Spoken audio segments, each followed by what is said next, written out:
Hello, hello. Are we live? We be live. But Is this happening? oh, finally. Been stuck in this closet for these months. Ben's R. Kelly. Yeah. That joke didn't age very well. Genie in a bottle. Ooh. That says everything you need to know about us. Oh my God. That's how we're going to start this, huh? Okay. With the R. Kelly reference. Yeah. I knew Will Smith was going to come up eventually, so if we're just talking about rappers and stuff. Did something happen at the Oscars? I didn't hear. Yeah. Nobody's talking about it. Oh gosh. Remember when that was like literally all the like Reddit just decided for the next week all it was going to be was like anti-Will Smith stuff then? They're just like, yep, we get this. Pitchforks are out. Here we go. Let's find everything the man's ever done wrong or any way to make him look terrible. We're on it. Yeah. Let's parse through every word he's ever said in every interview. And yes. Like, deconstruct his when I was bald. Yeah. Oh. And then other people that are even associated with him are getting the stuff as well. Like that guy, Mark Manson, I know. I don't know him, but I mean like the guy that wrote the book, The Subtle Art of Not Giving an F. Yeah. He, I guess, works with Will Smith on something, and now people are canceling him because they're like, how could you work with such a monster? Yeah. This guy has been a danger to society for decades. Yeah. Oh, I love it. I've never seen somebody have the highest point of his career and the lowest point of his career in such short order. Like in the same night. In the same 30 minutes. Yeah. Yeah. Anyway, what else happened in the last... This is what everybody checked in to hear us talk about. Yeah, they want to like... So glad that our Ludicrous Future is back together to talk about something already irrelevant. Hot takes about the Oscars. Yeah. Which aren't even hot takes anymore. It's like been several days. Yeah, we're way behind and no one cares. Welcome to our Ludicrous Future. Yeah. Oh. Hi, guys. Hi. Good to see you. Yeah, good to see you guys too. How is everybody? Oh, life is good, man. 75 and sunny like always. Getting ready for summer pool parties and kids in camps and things. So, still struggling with childcare, dealing with COVID. You sending Jack to Formula One racing camp yet? No, he's going to sailing camp or something. It's called it's called like there's a name for it. It's not junior lifeguards, but it's like this like waterman program. So growing up in San Diego, there's a big, one of the big things is like being with the water and learning how to do all the water things like scuba diving and sailing and lifeguarding and surfing and all that. So he's finally at the age now where he's good enough as a swimmer that he can start doing that. So we're heading into that, just trying to make life as good as it can, despite them, like, we'll obviously find something to make us think that we were terrible parents, regardless of how good their life was, but doing our best, That's finding new and innovative ways to scar him for life. Exactly. Yeah. Really pushing the boundaries here. Yeah. Hang on real quick. Everyone's saying that my mic sounds like crap. Does it sound okay to you guys? Or is it It's this Sounds good mic, to me. right? Looks good to me. Yep. I don't know what They're just trolling you, Tim. No, they're not. They're just a few days behind on the April Fool's jokes. Yeah. But I've got everything normal here. I don't know. It's my normal I setup. mean, I guess as you well. might sound a little tinny, but it's not bothering me. Might just be my cold. There's that. Oh, you're coming over something too? I was sick last week. Yeah. Had a head cold and was just on That's my weird. ass for You're the days. tap. I hear it. I gotcha. Weird. We only spent 30 minutes messing with this already. Yeah, exactly. I don't have two mics on. I did actually for a minute, but I turned that one off. So that's not the problem. I don't know. Maybe I'll just crank up the old. It could be the streaming quality that person's listening to or something. It's like everybody. Oh. Just crank it up to 11. Oh well, Just people think I'm completely- tinny. All right, well. You sound good to me. Okay, good enough. We'll keep going here. Yeah, Joe, what's new with you, man? I've got my little podcast thing that I'm doing. I released an episode this morning with Dr. Brian Cox, which is really cool. So I've had Neil deGrasse Tyson and the British Neil deGrasse Tyson. Yeah. Now I'm just working my way across the continent. The original. Right. In the original King's English. Yeah. The Queen's English or whatever. So Tim, you know about this, but I went to this Apollo 16 celebration thing this last weekend. That was pretty cool. Yeah. So actually, I'll show you what I got here. Hang on. I got a little toy. Ooh, it's show and tell time. Let's see it. And Joe's wearing pants. This is a first. They're shorts. Okay. Not normally in my Calvin Kleins.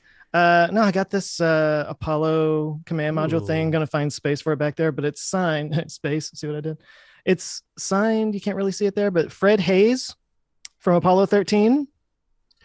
And he was actually the backup pilot, I believe, on Apollo 16, and Charlie Duke, who was the pilot on Apollo 16. Hang on, let me see that again. Sorry, I was trying to fix my audio stuff. I'm not paying any attention. That's incredible. Can I make it? Wait, here we go. Did you sound better now? Boop, boop, boop.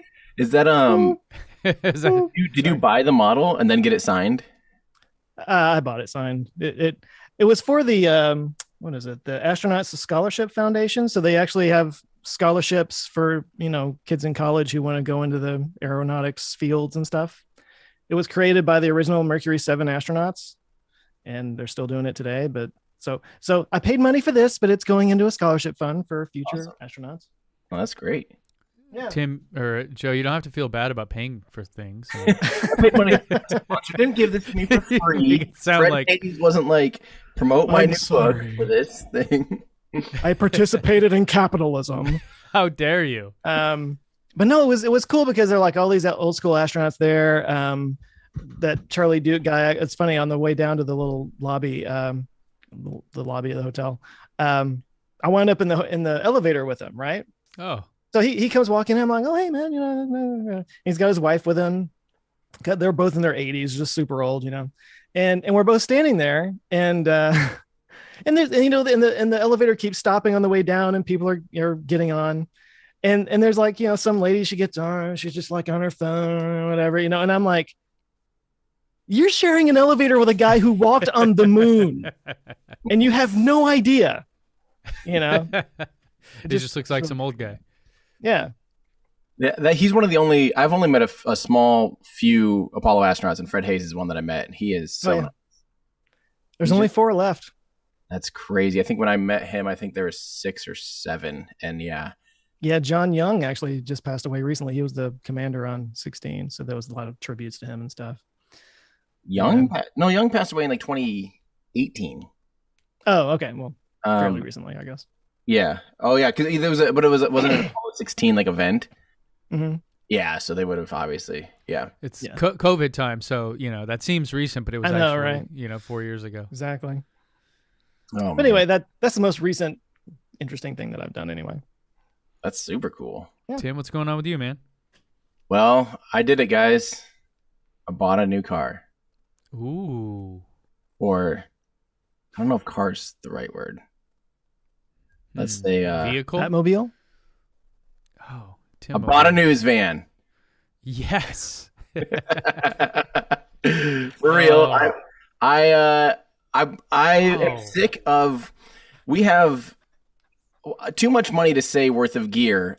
Currently up in or stuck in Texas, and with SLS coming up, and with we live streamed out at Florida, and we shipped like $500 worth of shipping of stuff out there to like do this event, and then had the worst, the worst stream of my life.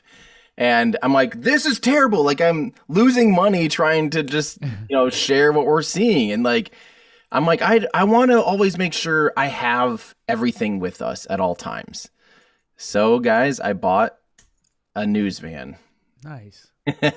For real. Some news station in Connecticut cannot have any breaking news anymore. But here's my plan, right?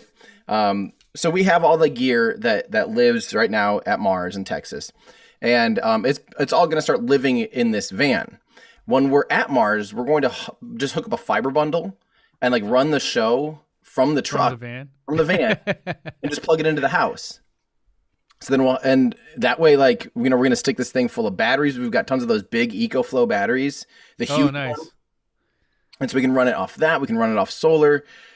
This pole, the shaft in the middle of this thing that you see, that thing's 85 feet tall. You better believe we're going to stick a camera up on that thing and have what's basically a drone shot for launches and stuff, especially out at Kennedy Space Center. You can't fly a drone, but guess what? You can go 85 feet up in the air.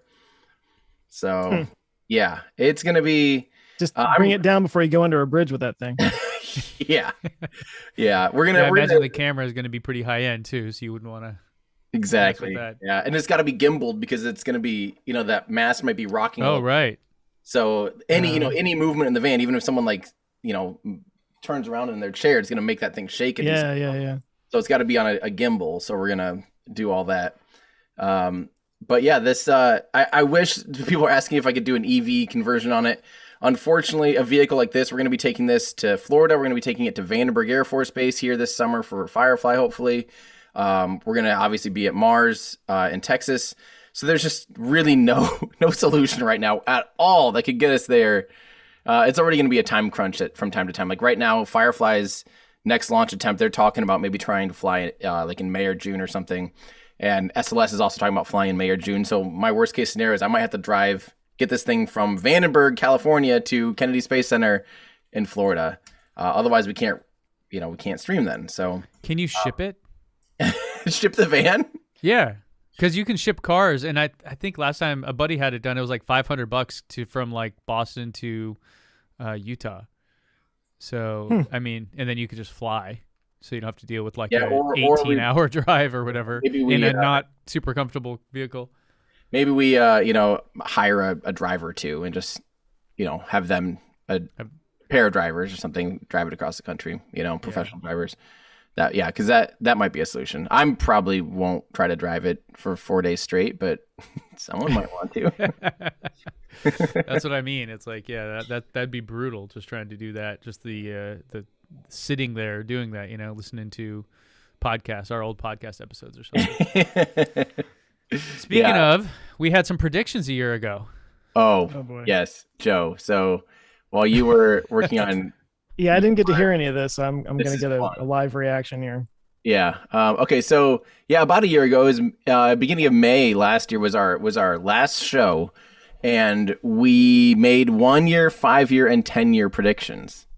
So we're close enough to that 1 year that we can at least tell like if our predictions were accurate or not.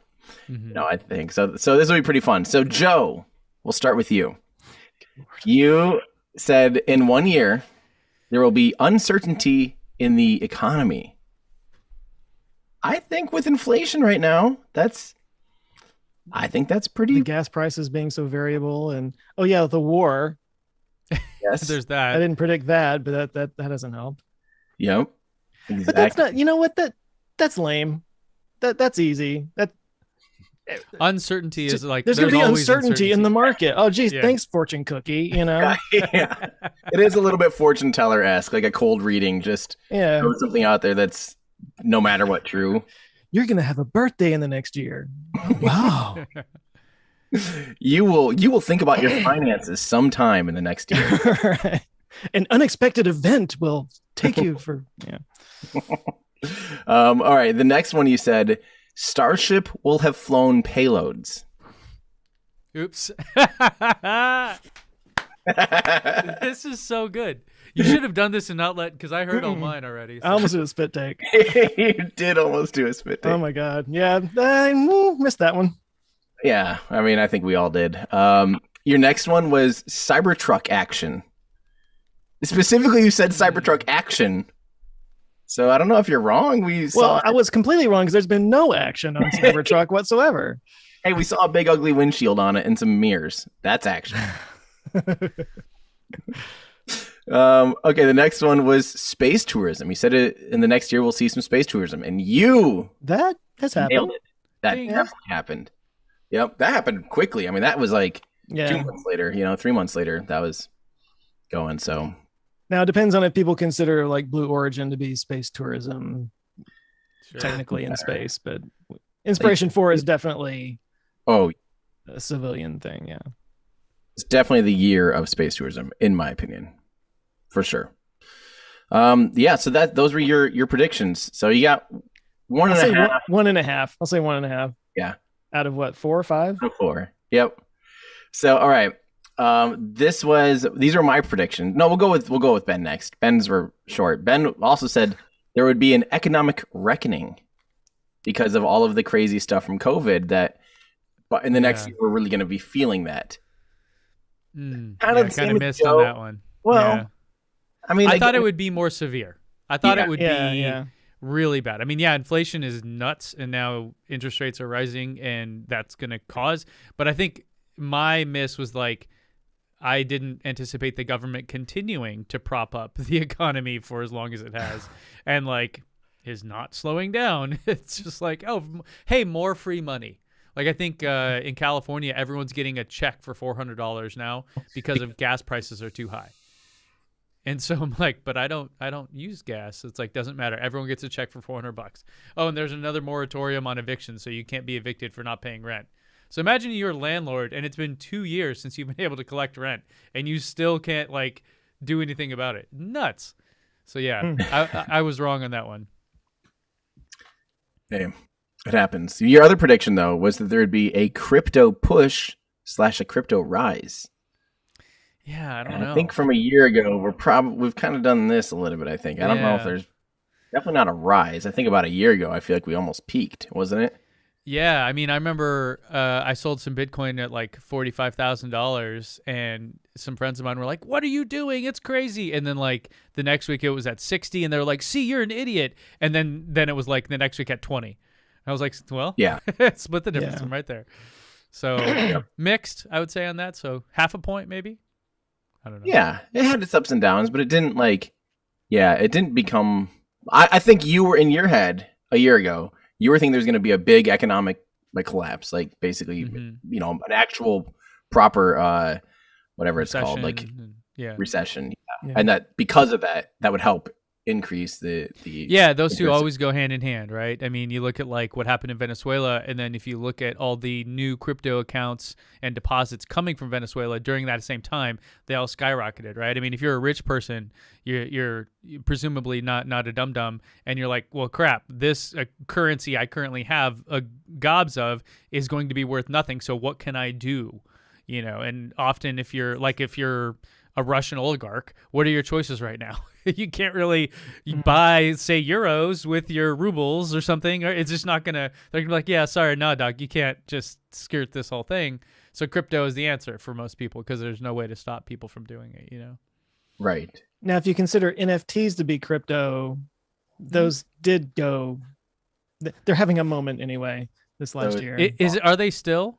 I feel like I haven't heard much about them since the people. Well, I mean, it may have crested a bit, but it happened in this year. So yeah, I'm giving you something here. Thanks. That's what chat. Yes. By the way, I know everyone in chat's screaming about my mic. I know. I'm sorry. I don't know. It sounds totally fine here. I've reset everything at this point. I don't know what's going on. I don't know why it sounds different to you guys than it does to. Streaming says it's excellent condition, so. No, I mean, it might be a little tinny, but it's not bothering me or anything. Well, Anyway, well, there we go. NFTs were hot. None of us predicted that. We probably should have, though. That was something you kind of saw the writing on the wall about. I remember like last winter, January, February, starting to see NFTs get pushed and being like, oh, I could see this taking off. The one thing related to all this that I thought that I still find fascinating was the whole Reddit Wall Street Bets thing and how that just like, wow. I mean, I'm just sitting back with popcorn like, wow, look at this. Yeah. All of a sudden the common man is able to fight against the big institutional investors, and then they got completely shut down. It's like, oh yeah, the house always wins, guys. Don't forget. Yeah, did you guys see I forget his name. Why am I blanking? I also have like the worst brain fog. Ray Dalio's thing? No. He's like a young YouTuber. Is hilarious. Used to make crappy robots, now he just does whatever he wants. But he put a goldfish against Wall Street Bets for buying stock. And then showed the portfolio to a professional investor, and it's like, which portfolio do you like better? Oh man! Just to show how random it actually is. It was hilarious. Who is that? Why can't I think of his name? I know chat's gonna mention it here, but all right. Do you guys want to hear how I did? Yeah. Okay, because apparently I'm still okay. So I got 1.5. What did Ben get? Ben got economic is half, crypto push rise. Yeah, maybe a half, a quarter, 1.25. Yeah, but Ben's at 0.75. Whole point. He halved twice, so I'll give him 1. How about that? So my first prediction was Starship will have made it to orbit and landed and recovered from orbit. Yeah.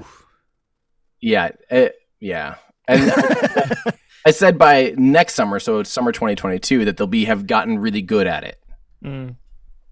Yeah. So I definitely thought there was going to be a lot more Starship action in 2021 and early 2022. Let's see. The next one I predicted was Starlink will be widely available and travelable. Okay. Things are ish. There are videos of that, right? Of people driving with Starlink. So, okay. Yes, but it's not officially like they haven't done that on their end. Starlink hasn't made it. Like SpaceX hasn't been like, okay, if you have Starlink, just go wherever you want now. It doesn't matter. Yeah. It's so you can hack them to do that, and it's amazing, but it's not like officially sanctioned.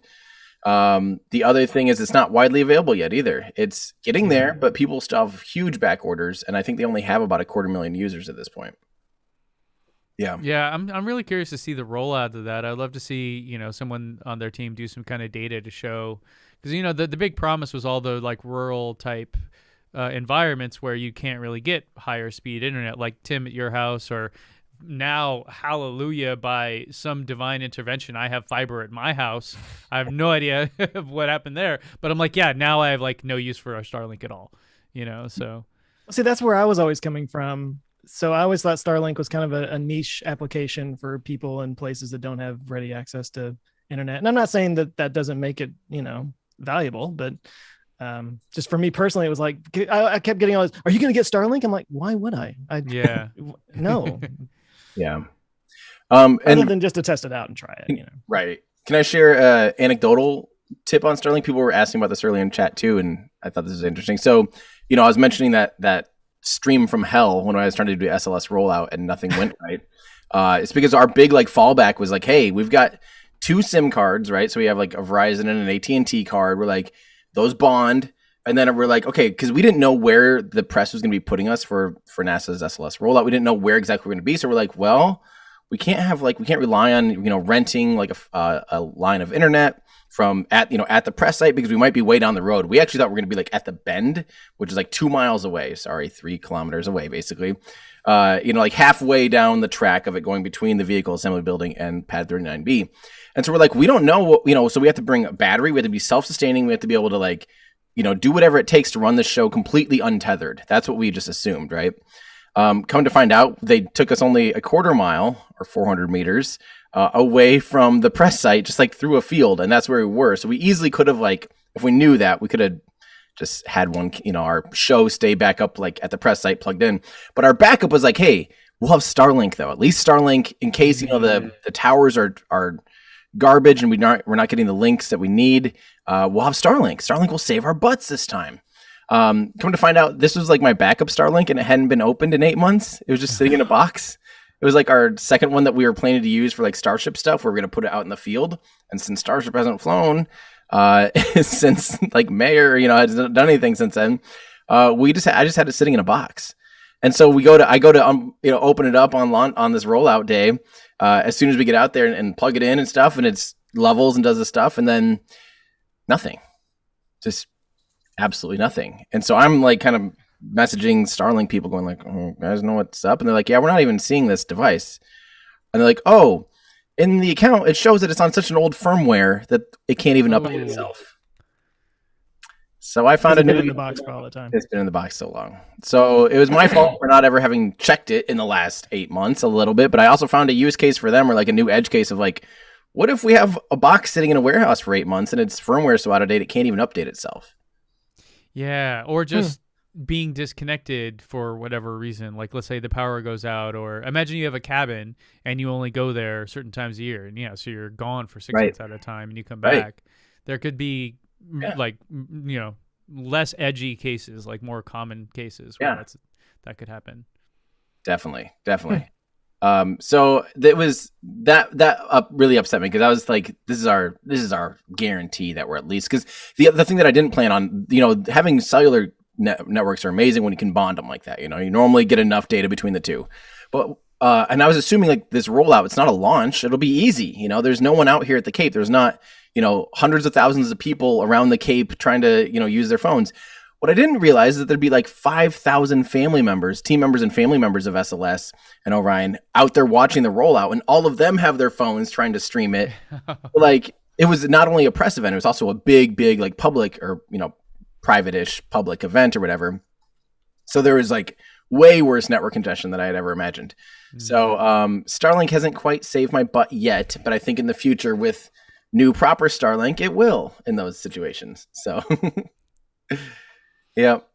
So what predictions did you have? Yeah, let's see. And my last one, the last one was that the Soviet video will be done. Oh, okay. Nailed that one. Nailed it. Finally had one. And it was great. Thank you. It was a lot. That was way too much work. I never did. Last time we talked, I think it was I had just finished it, hadn't I? Or was I about to finish it? I think you were about. You had been about to finish it for about 6 months.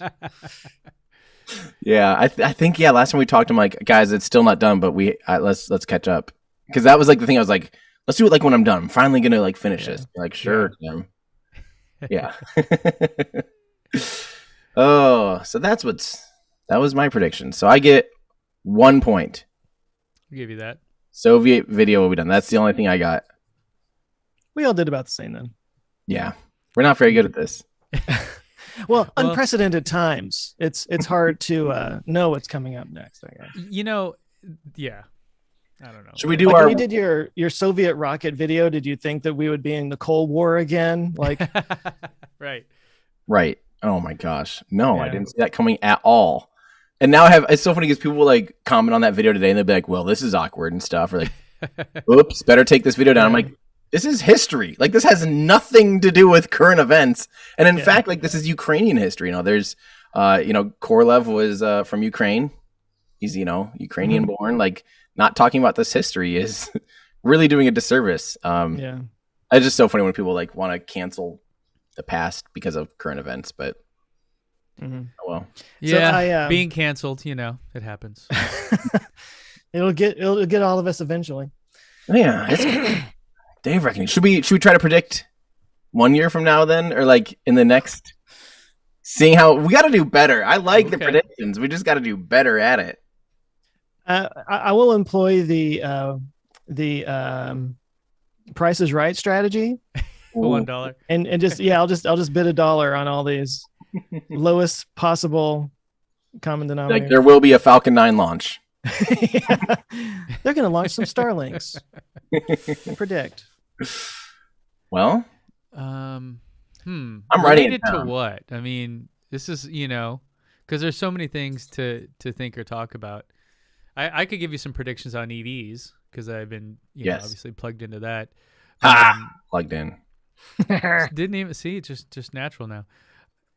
So EVs are like the EV movement is, I mean, at least from the seat I'm in, is coming fast and strong. I mean, I'm getting invited to all drive all these new cars, and every one of them is like super impressive, you know. And when I have them, like I have a 2022 Mach-E showing up later today for a week loaner, and I'll take a bunch of people around in it, and every car I get, every person that's ever, because they've never like been in any other EVs, they're like blown away by all of them. And I think like that is just, so I feel like the EV movement's happening. It's really hitting its stride now. Obviously there's supply chain disruptions and all that, but Tesla delivered more cars than ever last quarter. So congrats to them. I mean, that is amazing. And I'm super stoked on that. So like my prediction, I guess, in the next year is like so someone was telling me that 99% of this is the cherry picking of data that always gets me. People, I think Marquez was saying this even, and he quoted it from somewhere else, saying that 99% of the cars on the road are not electric today. And you're like, yeah, but what you're talking about is like, 100 years of car sales that were not electric to get to 90. So having 1% of cars be electric is a huge milestone. That is actually, because if you look at new car sales, we're at like 3.5%, depending on how you measure it, right? So I would say within the next year, maybe we'll see new car sales 5%. We'll hit 5% in the U.S. for battery electric vehicles. Yeah, I'll say that. So you think in 1 year we'll be at 5%, or should we say like in the year of like for 12 months from now, we'll look back and go maybe 2022 or something like that. We'll say we will hit 5% of new vehicle sales in the U.S. New vehicle sales, I would say. Yeah, not overall vehicles, because then you're talking about like 40 million vehicles or something crazy, right? You're not, and in the U.S., right? Because Norway's in the U.S. Like 95%. Well, yeah, and then if you start to expand out, this is why I whenever I quote these numbers, I say they're fuzzy, right? Because it's like, well, okay, do you include like Western Europe only? What about Eastern Europe? What about Africa? What about Malaysia? What about India? Places where infrastructure isn't quite there, and the economics certainly don't make sense for people to buy an electric car versus over like a super cheap Toyota, whatever, So if you look like worldwide, like, oh yeah, we're nowhere near that. But if you look at the US only or Europe only, you can kind of, have a better sense of like what the future holds for other nations. But then again, I don't know if electrification really makes sense in like sub-Saharan Africa or some of these places right now, because the energy sources themselves aren't even there, right? Like they're barely coming into their own industrial revolutions. And like, this is part of the inequity and climate change that people talk about, how like, yeah, we can all sit here and say renewables are the hot thing and everyone should do it. How could you be doing coal? But that's because we've already built this ginormous economy on the backs of oil and gas. And there are these other poor countries that are trying to get to where we are, and to deny them of that cheap access to energy is, I don't know what you want to call it, colonialist or something. It's very like punching down at people. It's so, feedback loop. It's a negative feedback loop for them. Yeah. So then you look at it, you go, well, yeah, in sub-Saharan Africa, are people going to start buying electric cars tomorrow? I doubt it. Right. And it probably doesn't make any sense either. So, but in the US, I'll say 5% new EV sales or new vehicle sales would be electric. Okay. Do you have any other predictions? That's a long one prediction, Mr. Chatmouth. I know. This is why I have so many thoughts. It wastes 45 minutes every time. I will post more videos than Tim. Oh, post more videos than Tim. Produce videos, right? Not live streams, right? Yeah. That's fine, because I haven't really had live streams up there. So far I'm up. I've got like 10 up on you. So get to producing. But it's from now. It's from today. Oh, okay, fair enough. 1 year from now, not this year. Next week comes out Tim's 30-part series on some new rocket thing. Gotcha. Argentinian rocket history. It's just one sentence. Rockets. Is that all you got? Just two? Okay, yeah, let's go. Yeah. I don't want to spend an hour on this. Joe, what do you got? Jeez. Let's see. Next year is a midterm election year. Well, no, this year is a midterm election year. So by this point next year, America will have fallen. No, I think there'll be more turmoil because of that over this next year. But that's not really a prediction, is it? It's a fact. Yeah. Yeah. Let's see. Elon buys Twitter 100% ownership. And Yeah, I knew it. we were going to bring that up at some point. Wow, man, you caught me off guard. I didn't really think about this. You want me to go? Because last year I was in the middle. Last year you were first. I was in the middle. Then Ben. This year we could just kind of reverse that. If you want me to go, so that you can. I mean, go ahead if you got something. Yeah, I'll just give my spaceflight predictions. Basically, I think in 1 year from now, I think SLS will have flown. Hopefully that's a safe bet. I also think 1 year from now, with people on it or not? No people. That's not even in the cards at all. That's not even the card. Like okay. Artemis 2 isn't even scheduled for 2024, so that ain't happening right now in the next year. My other prediction, this is a safe bet. I think Starship Super Heavy, full stack Starship, will have left the ground. Oh, I love it. Meaning it got lifted onto the launch mount. Oh no. Yeah. Under I'm gonna say rocket power. Okay. Under rocket power. So not like no shortcuts here, no crane lifts or anything like that. Because we've seen the full stack now twice. Or 3 times now. I've lost track already. It's crazy. Let's see. I think in 1 year from now, we better be seeing a Cybertruck delivery in 1 year. See, I didn't even want to touch that because I'm just like, I have no idea. I know. I'm still gonna say it. I have faith. Cybertruck delivery, like to a I think you owe me some push-ups too, by the way. I do. But like you mean to an actual customer, not just like to Kimball Musk or something like that. Yeah, like the Plaid event where it's like 20 people get their car and they're they're hand built 20 or whatever, but at least it counts for something. Sure. Yeah, people are saying that I shouldn't predict anything about Tesla. It's probably true.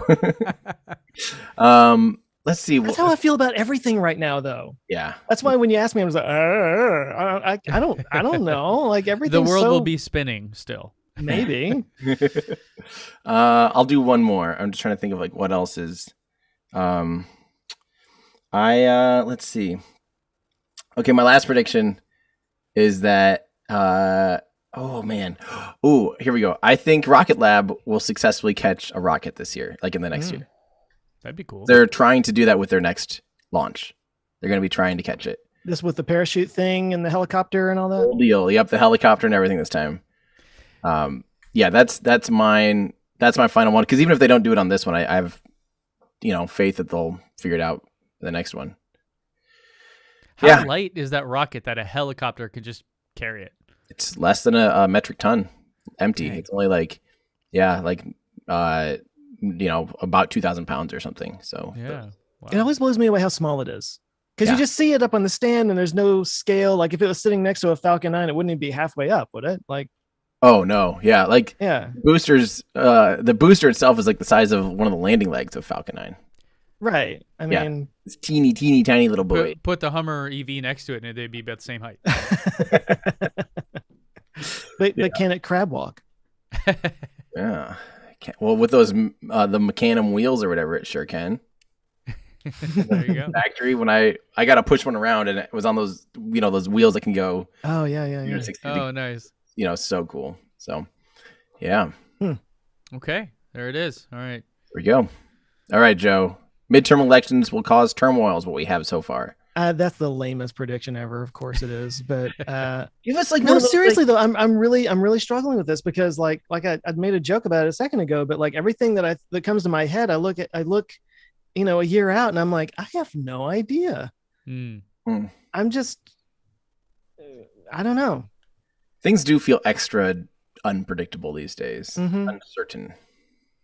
I feel like in general, I've just kind of stopped trying to figure it out. I'm just like riding the wave, Ooh, here's one that no one's touched. Well, what are those Tesla, the other cells, the 4880s or whatever? 4680s. Do you think any cars with those batteries will ship this year, in the next year? I thought they were already doing that. No? Tim acts like he knows something we don't. No, I actually don't know. I kind of thought they hadn't yet. I thought those were the first ones were coming out of Giga Texas.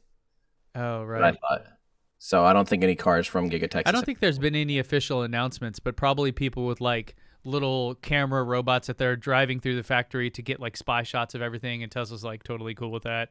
Like probably those kind of things are still happening, but like Uh, I don't think they've come out and said, "Hey, here it is." Right. You know, they should make a That's safe. beer That's a safe. called 4680 that is the same size can as the battery. Wouldn't that be a great idea? That'd be like the yeah. best merch. You know. Yeah. And everybody could feel like Andre the Giant. Yeah. You know that photo of him holding a beer and it's like His tiny. Well, ears, like overlapping. Did Yeah. you see like the Shaq water bottle one where it's like this? He's Yeah. like- Yeah. it's like it's a normal sized water bottle. And he's just like, oh, Yeah, and God. he's pokering up. yeah. Classic. I will make a bold prediction. Actually, this just came to me. Okay, here we go. I will finally get solar installed on my house. Whoa. Did you ever decide which one you were going with? I mean, I know we talked about it. Oh no, I've already paid for it. Oh geez, Tesla. So this is a safe prediction, hopefully. No, it's not Tesla. That's the thing. I didn't go with Tesla because I figured it'd be a big long wait to get it, Yeah. and it's being held up by the city of Dallas permit stuff. It's in permit hell. Is it on your roof yet though? No. Oh, weird. Out here, what they do is they'll install it, and then like it's working and doing all the things. They're like, you can't officially turn it on until the permit gets approved. I've heard of that. Yeah. You know, but they're like, it's up there. It's all good to go. So Yeah. That's the way to do it. No, I mean, this process started in October. Oh, Dang, God. man. Yeah. Summer's coming.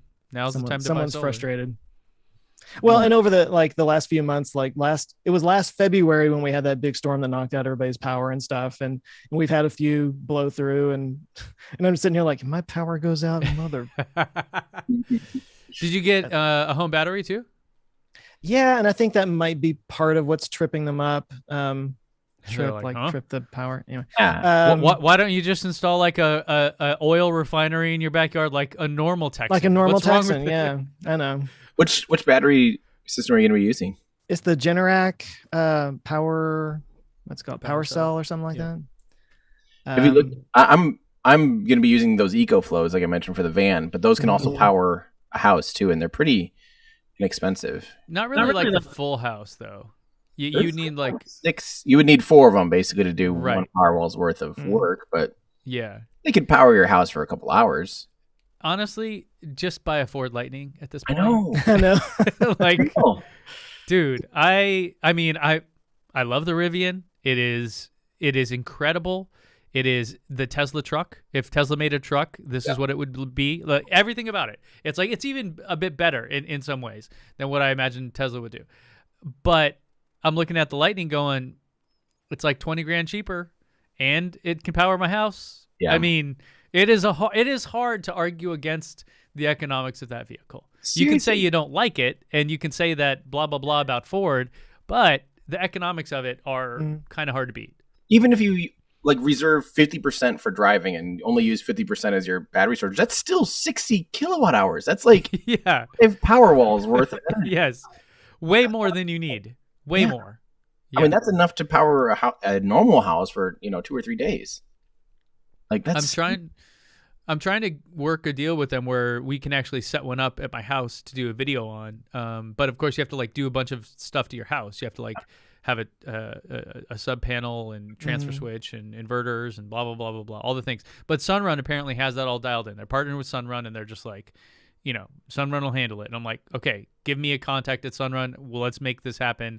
I want to show this working for real, not the marketing crap that you guys spit out, which every automaker does it, where here's all this stuff and you get it and you're like, it's close, right? It's never 100%. So I want to see that in real life, because if so, that is just, that's a mic drop. Now it's like, well, I mean, Rivian was never going to compete with Ford anyways.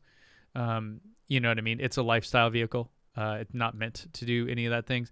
But with Tesla, with the Cybertruck, I would have to imagine they would want to build something like this in, especially considering or like, we'll just give you a free Powerwall with the Cybertruck or something. I don't know. so unnecessary when you have that big, the battery right there. Like, here's something I really I want to actually like push Elon on this, because there could be billions. We've mentioned this on the show, but I keep thinking about it more and more now. There's like over 1 million Teslas on the road. Imagine if they could sell energy back to the grid, and they just work a flat rate out, based on locations or whatever, that they charge the user to be able to sell it back to the grid, just a few pennies or whatever, a kilowatt hour, and just sell it as a service. And they, so they just take a little off the top there. I mean, that could be hundreds of millions or billions of dollars of revenue on stuff already existing product that's just sitting out there. Yep. That could make them one of the biggest utility companies just by literally a relatively simple thing. Sell people a $500 converter box too for their house, and then flip that switch and make them sign a year agreement or something at first. Yeah, then, I mean, yeah, I did a whole video on this. Yeah, you're right. You're 100% right. And it also would go way further to decarbonizing our grid. Stabilize our grid. And stabilizing it, yeah. Yeah. And so, but now the challenge is you'd have to install new equipment in the car, and then you would have to install some stuff at your house. That would be quite a bit more than $500 in the car because of the inverter. That's what I was wondering. Would they need to recall the cars and install like a new inverter or something? So to my knowledge, the charging, so, when you plug your car into your charger at your house, that thing is not a charger. That's like a safety mechanism, basically. Yeah. The charger, which converts the energy from AC to DC for your battery, is inside of the car. Yeah. This is why like a standard range Model 3 charges at 32 amps and an old Model S charges at 80 amps, right? Because it has dual chargers built into the car. So that's how the tech works. So in order for that, my understanding is in order for that that charge to go the other way, you have to have bi-directional charging built into that equipment. So there would have to be new chargers made into the car. Unless they did that and didn't announce it, which seems stupid because they're like removing every possible little thing they can to save money. I doubt they would just like throw in this extra thing which costs a lot for no reason. Unless they planned on exactly this whole concept. Yeah, but it's we're past that point. We're past the point where that like we're at. I mean, the point of where it was like, hey, let's announce this, because wouldn't you make that a selling feature from day one and be like, yo, not only that, it's going to make you money and you can just power your house. What Tesla would have done would be they would have sold you with that coming like as a software update. Yeah, years later, coming in a software update, but it has the hardware for it. Yeah, but right. So I don't think the cars have that. Otherwise, we would have known about it. And so, in which case, it would be a bigger problem. But still, all that said, you're still 100% right. They could still absolutely do it. Like, and especially how Tesla fans are. Like, if they offered you the ability to pay more money for something that you like rarely need, people would sign up forever. Like, they would totally be up for that. And then the virtual power plant thing is the actual term used for the thing you're talking about, where like your home battery currently, your Tesla Powerwalls can sell energy back to the grid and you get paid from that. The way it works is like they're doing this in Massachusetts, for example, where you enroll in it and then the local power utility will buy energy from your Powerwalls. They notify you when they're going to need it. And then that money goes to Tesla. Tesla, I assume, takes some sort of cut out of it, and then they pay you. I interviewed a guy that did it, and he did it 2 events in 1 year, 2 times. They took energy out of his Powerwall. He got $700 for the year, and he did not know at all. Like, it was just a normal day. It wasn't like storm coming or anything weird. It was literally just like, so it saves the grid operator money because it's cheaper to buy the energy from you, and then you make money out of the whole deal. I mean, it's just like a win the way around. Win. Yeah. So if you could offer a package, even if it were like a $5,000 upgrade, and then you could say now you're going to be part of this virtual power plant thing, helping do all the like, eco-friendly things that you want to do. Plus, you can make that money back within a couple years, likely. I think it would be, people would sign up in droves. I don't think it's even a question whether or not it'd be a success. Yeah. Maybe that'll be announced at the Giga Party on Thursday. Oh, is that Thursday? Yeah. I thought it was this weekend. Giga Texas Thursday. No, Yuri's night is this weekend. You should drive up to LA and party at Yuri's night. If I'm leaving my house, I'm doing something other than partying with a bunch of space nerds. Sorry. I love you, Tim. I can't believe you. So we're just gonna have to bring the party to you. Yeah. Yuri's night at Ben's house. Let's do it. Hey, everyone, let's go a 2-hour detour south. We're going to show up at Ben's house at midnight. Oh, great. Yeah, my wife would love that. Yeah, and you would love that. So let's keep talking about stuff that happened. Ben, did you realize, I've been mentioning the SLS rollout. Did you realize Space Launch System is like they're working on trying to get that baby up to actually launch. Are we? Did we have a bet one time about which would go first, Oh, yeah. I SLS think or we Starship? did, yeah. Yeah. And it was like laughable, like no way SLS wins this race. Yeah. And now we're like, Yeah. Yeah. It's definitely winning the race. Even though just this week we've had they're working on doing right now so they rolled the rocket out. They finally fully assembled the rocket in the vehicle assembly building, just like old school NASA days. It was gorgeous. I mean, you can't help. I should just look up I don't know. Discord, find me a pretty blog link from NASA or something, please, that shows us just so we can have good visuals. But, they did it like the old school way by having a platform in the high bay, in one of the high bays, the vehicle assembly building. And then they stacked the rocket. They stacked the solid rocket boosters. Then they got the core up there and they put the ICPS, the interim cryogenic propulsion stage on it. And then they put Orion on top of that. And it just it's epic. You can't help. I don't care if you hate SLS and Orion. You see these images and it just brings up all the feels. It brings up exactly the blend of like the Saturn V and the space shuttle, because they used to be integrated in that same building in a very similar fashion. And it feels so good, honestly. So tell me, you've referenced it many times, this live stream that went so awry, like, because I think I know what you're talking about, because I clicked over to your channel because it was like, oh, they're rolling out the SLS, and it was just like a shot of the VAB for like 4 hours. Yeah. Is that what we're talking about here? Yes. And that was on purpose for our stream. We just had it waiting there because they're going to be rolling it out of the VAB. Yeah. And we did a thing where we did have like a stream running, like leading up to it. And then we were going to kind of take the stream over and have it be hosted. That didn't really happen. So we just had to stay on that one camera, and it got down to like 1 frame a second occasionally. So that wasn't great. So it was technical issues. This was down in Florida? This is at Florida, at Kennedy Space Center. And you were trying to use Starlink there? Yes. Which, again, it had nothing to do with the Starlink coverage. It had to do with our specific Starlink dish. Oh, interesting. Okay. Yeah, just that it hadn't been updated in that long. But the moral of the story is SLS finally left the vehicle assembly building, went to the pad. That's what we were there to see, and it was awesome. I mean, it really was like, it was so fun. I mean, I was obviously like stressed, but then once I realized like we don't have any choice, I like switched out of that mode. Luckily, like I didn't get myself too down, and I just really enjoyed watching a mega rocket roll out in front of me. It just felt like history. It felt like, yeah. So the vehicle's out of the pad right now, and they're working on what's called the wet dress rehearsal. So basically doing everything in the countdown except for lighting the engines, right? So they're practicing fuel loading and all these different procedures. Thank you so much to Andy. I always appreciate all of our awesome Discord members for the help.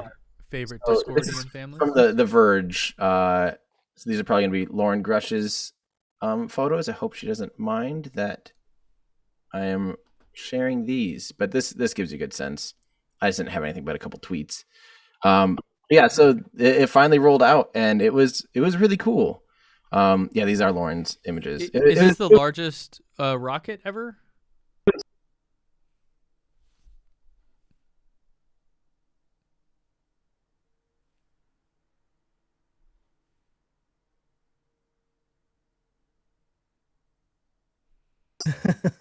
Is that me or him? Hey. Let's answer in every way possible. Are you back, Ben? Yeah. I don't know what happened there. Zoom. Froze. Did it freeze again? Stop it, Zoom. Oh, geez. Where it's like, we hear you. We can hear you, but we can't see you. Your internet We know you're connection here. is unstable, it says. Give us a sign. Oh, Ben. But I I think thought people you are still had seeing fiber. you. So. No, that's at the other house. So. Oh. Yeah. Unfortunately not. Oh, okay. I don't know why my camera's frozen, but no one cares. No one wants to see. What were you trying to ask then about the is this the biggest? Yeah, because Starship plus the booster thing will be the bigger, but this one currently is the biggest, or define like tallest. Yeah, well, it's not bigger than the Saturn V by any dimension. Okay. It is more powerful, but it's you're less talking about SLS. SLS, yeah. Yeah, okay. Yeah, SLS is rough. I mean, similar size to the Saturn V, but it's smaller altogether. It is more powerful because those massive solid rocket boosters are absolute beasts.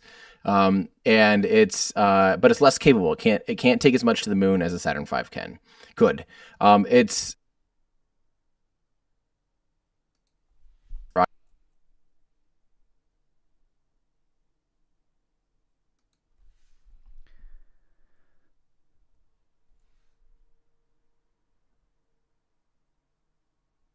Starship. It's quite a bit shorter than Starship.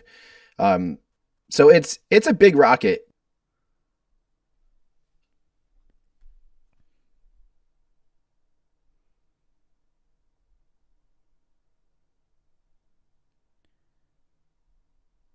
Ever, but N1 was more powerful than it still.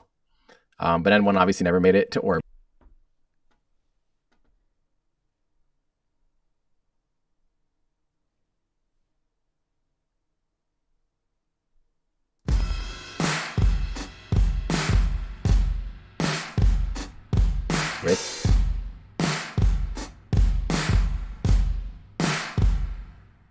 Oh. Recording in progress. Hey, we might be back.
That was a great frame to come back on.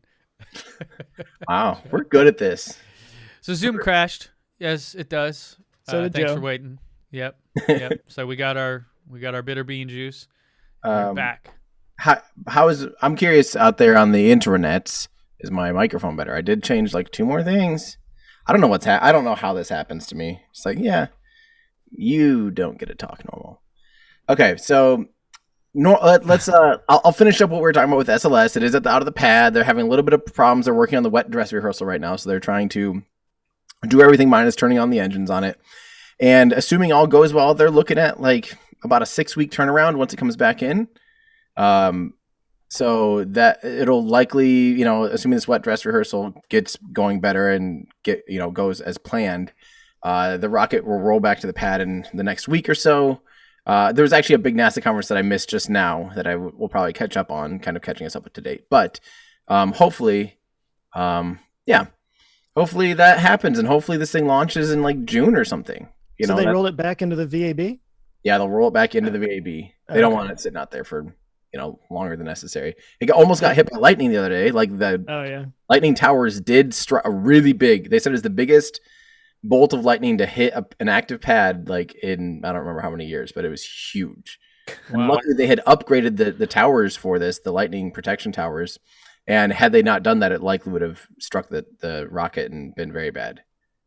I always wonder after all that time, they finally get it out there. Just God strikes it out of the. God's like, F this rocket in particular. Yeah. How do those meetings go? It's like, oh, well, before we roll it out, we better upgrade the lightning rod tower. And they're like, what? Who let this guy in?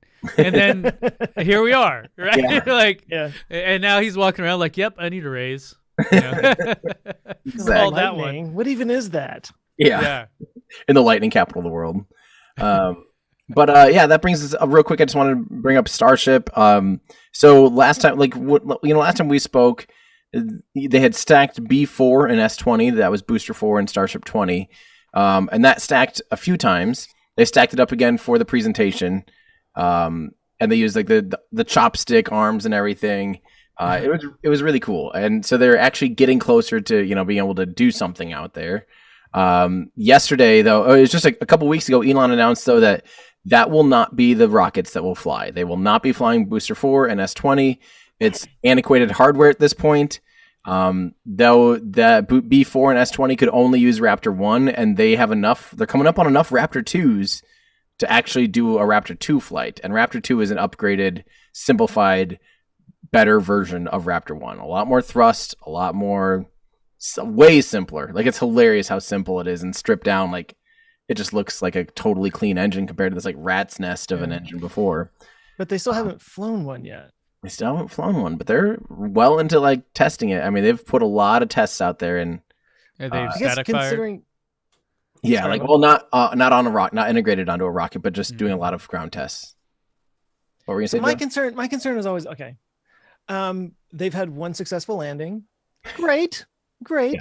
Not trying to downplay it, but like so many of the launches had like an engine that went out or started, engine rich combustion happening, and the green plume and whatnot. And it's like, I always felt like, they got that one landing. It's like, okay, well, now we're going to sell the stuff up. And in my head, I was like, but aren't you still having some issues with the engines? Like they still feel very developmental. Yeah. And I guess my question is like, so now we're going to put version 2 on there. And of course it's an improvement, we hope, but it's like, but it hasn't even flown yet. I see exactly what you're saying. I think Raptor 1 was a lot more developmental than and a lot more iterative than Raptor 2. I think Raptor 2 is a little more of like, we know what we're doing by now. Okay. Yeah. Supposedly it starts up a lot cleaner, doesn't have those issues of like just not starting like Raptor 1 did. Like they got that figured out. Seems like a problem. Seems like a good thing to have solved. It just has a lot more. I think at this point it's actually just more robust. It's just a better engine. Period. Yeah. They have a lot of ground. I mean, they have been firing that thing like every day out at McGregor. I mean, there's a lot of time on it. Now, granted, at the event that was held last month or 2 months ago, whenever that was now, Elon said that there's still a problem with it melting He's basically like, yeah, melt all the time still, but it's like, Yeah. So I don't know. You're right, but I think like I can't believe they landed it once and said that's good enough. You'd think they'd want some repeatability and just be like, That's you where know, I'm coming from. Yeah. yeah, like we know for a fact we can actually do this. But I think for them, I think they're just like, we might as well just do this at scale because like if we can do it, we know like at least we can test other things while trying to see if we can do it again, I guess. So what's going to happen now is they just rolled out B7. It's a new booster that has, instead of 29 Raptor engines, has 33. And they're Raptor 2 versions, which are already like 20% more powerful than Raptor 1. So it has more engines, more powerful. This thing is getting properly ridiculous. Like, was this a proper amount of ridiculousness? Yes. Was this the whole thing about if they don't get this right, the company won't survive kind of a thing? It was a problem with the Raptor 1. Yeah. So Elon tweeted, like, if we don't figure out Raptor 2, we'll go bankrupt. That's what he said. Tweeted that. He tweeted that. Really? I thought it was an internal email that went around. It might have been an internal. You're right. I thought it was something that got leaked. Yeah, because that would be ridiculous. Like, I'm just going to tweet internal company news. Yeah, I guess that's what he does. But like, talking about that. As an employee, it'd be like, can you just email me? Like, can I just know that every day on Twitter for people that work at SpaceX? So like, I learned about this thing from a tweet, like every day. Oh my god! Yeah. We're gonna try to catch it. Everyone's like, what? Yeah. I was like, first we heard of it. Yeah. No, for real. Yeah, or like a lot of those things where it's like, well, we decided we're going to try to catch this one next, like our first one or whatever. And yeah, people like, because that might be something that he just talked about in a meeting 3 minutes ago, walked out, sitting on the toilet, and is like just letting everyone know that that's what they're going to do now, you know? And so it is literally news to people. But the point is, they have still learned a ton between Booster 4 and Booster 7. You know, I'm hopeful that Booster 7 actually leaves the ground with S-24, Starship 24. They can't use Starship 20. I actually hoped for a little while they'd fly S-20, Starship 20 on its own, because that was a rumbling. We were hearing this little bit of a rumor that was something they were considering, was just flying, kind of doing another hop, but like higher than they had before to start, because that's the S-20 has full heat shields. So, you know, they could definitely get some data out of it, just flying it higher and putting some new stresses on the heat shield.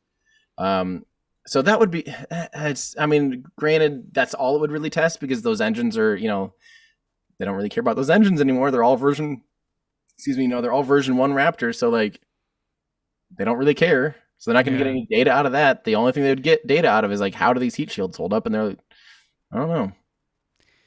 That seems insane. Yeah. I mean, and the higher you go, the harder to nail the landing is, right? Because you have more momentum. The actual landing portion is about the same, because it slows down enough by that point. The thing that's harder is the amount of heat that the vehicle and the pressure, the dynamic pressure that the vehicle receives at altitude. So that's why, like, that's what becomes harder and harder. Is the higher you go, the faster you go, the more the vehicle will heat up on reentry. So if they fly it, you know, right now, like the tests that they've done really didn't heat up Starship almost at all, you know, relatively speaking. Right. But if they flew it, let's say they even just did one where they flew it instead of 10 kilometers to 50 kilometers and just let it drop straight back in, you'll get some more data out of that, and definitely high dynamic pressure loads that would, you know, let them know are these heat shields just going to fly off at the first sight of, you know, which is a real concern. So, yeah, people are saying no landing legs on Ship 20. They don't care about it. They could just dump it in the ocean. They could just land it on its skirt and let it blow up. They don't care. I mean, whatever happened to that? Barely had landing legs. Yeah. Like the landing legs mattered on the other ones. Yeah, well, that was still a thing that they were, I think, considering, was just letting it dump in the ocean and just go and retrieve it later. You know. No, I mean, they were going to buy those oil rigs and start landing them out there, right? Is that still a thing? Launching and landing. Ish. I mean, it's something that I think they own. They own 2 of them. They've kind of leveled the one out, and the other one's just kind of sitting there. But I think it's like, at this point, what it really appears to be is they don't want to even. They have to have the whole thing like figured out and solved and ready to go before they try. Because think about how much, like right now, just imagine the operations of trying to launch from Starbase is like every 20 minutes, vehicles driving back and forth, getting parts, doing this, blah, blah, blah, right? if that's 20 miles out in the ocean and you have Yeah. to grab a wrench and then also grab a different valve back at Starbase, like that's a much different thing. So you want to figure it out in the convenient place. Once you have a system that's all the kinks are worked out, then build the mobile launch platforms, you know. Don't try and do that on your first one. And for that same reason, they're also building a pad at Kennedy Space Center, right on 39A, right where they launch Falcon Heavy and Crew Dragon capsules on Falcon 9. Now, this is my personal opinion and my personal bet. I've never heard anything like this. A lot of people are conspiring or thinking that, you know, the FAA is intentionally holding up Starship launches from Starbase at this point. You know, saying that the government's working to make sure that SLS launches first because otherwise we'll lose funding and all this stuff. I think the reality is, first off, for the Artemis program to succeed, they are relying on Starship because Starship is their lunar lander. Right. So if they hold up progress on that, they're holding up progress in Artemis. So I don't think there's any conspiracy there.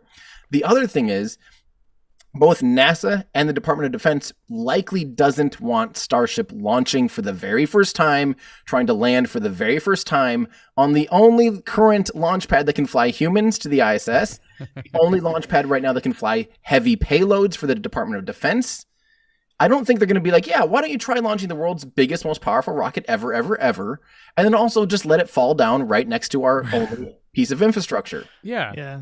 I think it's in the government, in NASA, and the Department of Defense's best interest to do all of that dangerous testing, all of the crazy, like, you know, like the first, the Wile E. Coyote stuff, all the Wile E. Coyote stuff. Do that at Starbase, and I think it's absolutely in their best interest. So I think I don't think there's any conspiracy. I think it's just taking a lot longer than anticipated to actually, you know, get the data back for the FAA and the environmental assessment. And assuming that goes well, and I think there's actually a lot of pressure for it to go well. I don't think the FAA is trying to hold them back. It's just government. But see, logic doesn't ever matter to conspiracy theorists. Come on.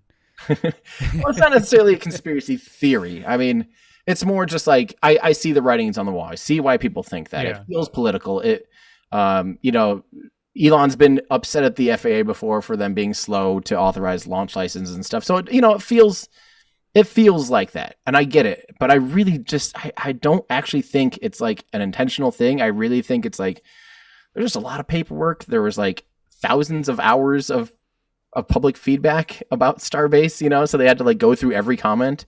Yeah. You know, like, Yeah. I think it's, we'll see though. Because I really think the government needs, you know, there's a lot of interest in Starship for the Department of Defense too. Like they want to land that thing. They want to be able to land that thing and deploy troops and, you know, deploy.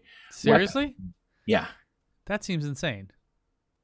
You're talking about like the point-to-point Earth travel type stuff. Yeah. The Department of Defense literally put some like $150 million investment. How many troops could you even land? Like 1,000?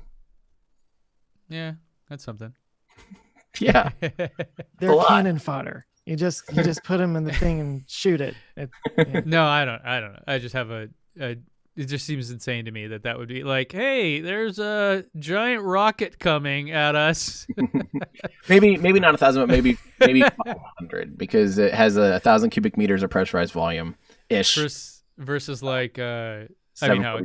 747 has roughly the same amount and it holds about 480 or something. So yeah.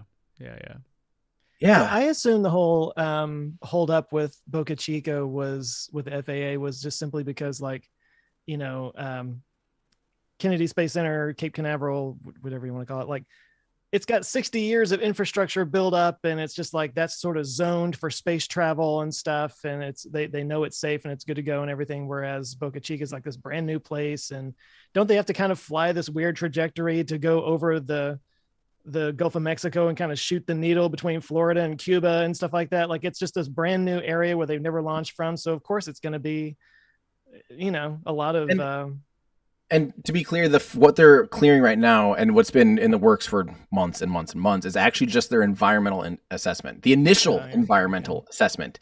It's the assessment to know if they need to do more of an assessment. That's all they're working on right now. So what will come out of this and what was supposed to happen first at the end of February, then at the end of March, now at the end of April, they keep pushing it back, is they'll come back and either say, hey, we need to do an enhanced environmental review, which might take 2 years, Yeah. Or they're going to say, hey, you're good to go. And now the next thing they'll have to then do is a launch license per vehicle. And the launch license, that's where they actually will do the study on like, what is the risk to public property and public lives. They don't really care about, will SpaceX blow up their own pad? They don't care about that. That now they do care about if they blow up something, what's the environmental impact? That's what they're doing right now. You know, like what happens with all of the methane, all the oxygen, all the blah, blah, blah. Is there toxic fumes that are going to kill everything in a 5-mile radius, right? That's what the environmental impact is for. But the actual launch license is to make sure that if one of these things, what are the odds of it going off course, blowing up half of South Padre Island? You know, that's what the next step is too. So there's a lot more to do. That's why when people are like, oh, the FAA is totally holding them back. It's like you haven't seen nothing yet. They can hold a lot more back, but also the vehicle's not ready either. So the vehicle and the launchpad's finally getting what feels like it's closer to being ready, but it's still not quite this ready. This sounds like the arguments against that full self-driving isn't here because of the regulators. Yeah. When you're like, yeah, it also isn't like here either. It's not like ready, perfect, and yeah, it's just like, why isn't it approved yet? Yes, you know, exactly. Very, very similar things in my opinion. Yeah, although I guess Waymo is what you could call actual self-driving that's happening. I just saw that they're now doing it in San Francisco. Which and then there was a funny article, I think it was on The Verge or something, about how all the Waymos tend to get lost in this one street in San Francisco, and they all go down here and turn around. Oh yeah. It's because something about it, you know. It's like, oh man, that'd be one of those things. Like, can't they just hard code that? Just like make an exemption in the coding. I don't know how this stuff works, but I don't. Is it because it's at a 45-degree angle? It's like the streets in San Francisco.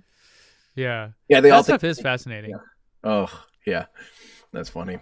Yeah, but that's kind of our mega rocket update for Q1/Q2 of 2022. Is they're both doing stuff, and it's exciting. It's the most exciting paint drying watching you can possibly do right now. You know, just that doesn't even seem.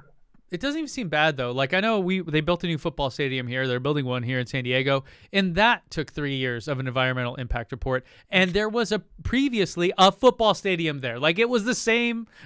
Like, oh my gosh, they like demoed one and are building a new one, and it was a 3-year process to do the environmental impact report. And they're like, and I know people that like own the sports franchises are like, it's a renovation. Think of it like a renovation. Like, there's a house. I'm building a new house right next to it.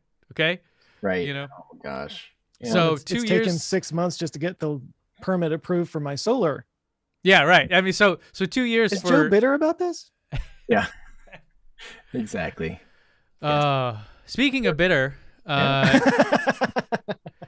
bought Twitter, or sort of bought Twitter. Bitter now Twitter? He's on the board. Twitter. Right. I don't think he's actually on the board. He's a non. He is. Is no. Today, well, I woke up this morning to a thing. Elon joins Twitter's board. Makes sense. Oh, it just happened? Oh, okay. Yeah. What do you guys think about that? I mean, does it matter? I know he had been tweeting about something about Twitter previously, and people thought he was going to create a new social network or something like that. Will this matter at all? Like, is this even worth talking about? Like, I know some people are like, this is the end of free speech, and other people are like, bring Trump back. Yeah. Or you know, so you cut out free speech is what some people are saying, you know? Right. Yeah. So, well, that's how he framed it in his tweet about, like, do you think that Twitter upholds the ideals of free speech? And I always keep coming back to, like, they're a private company.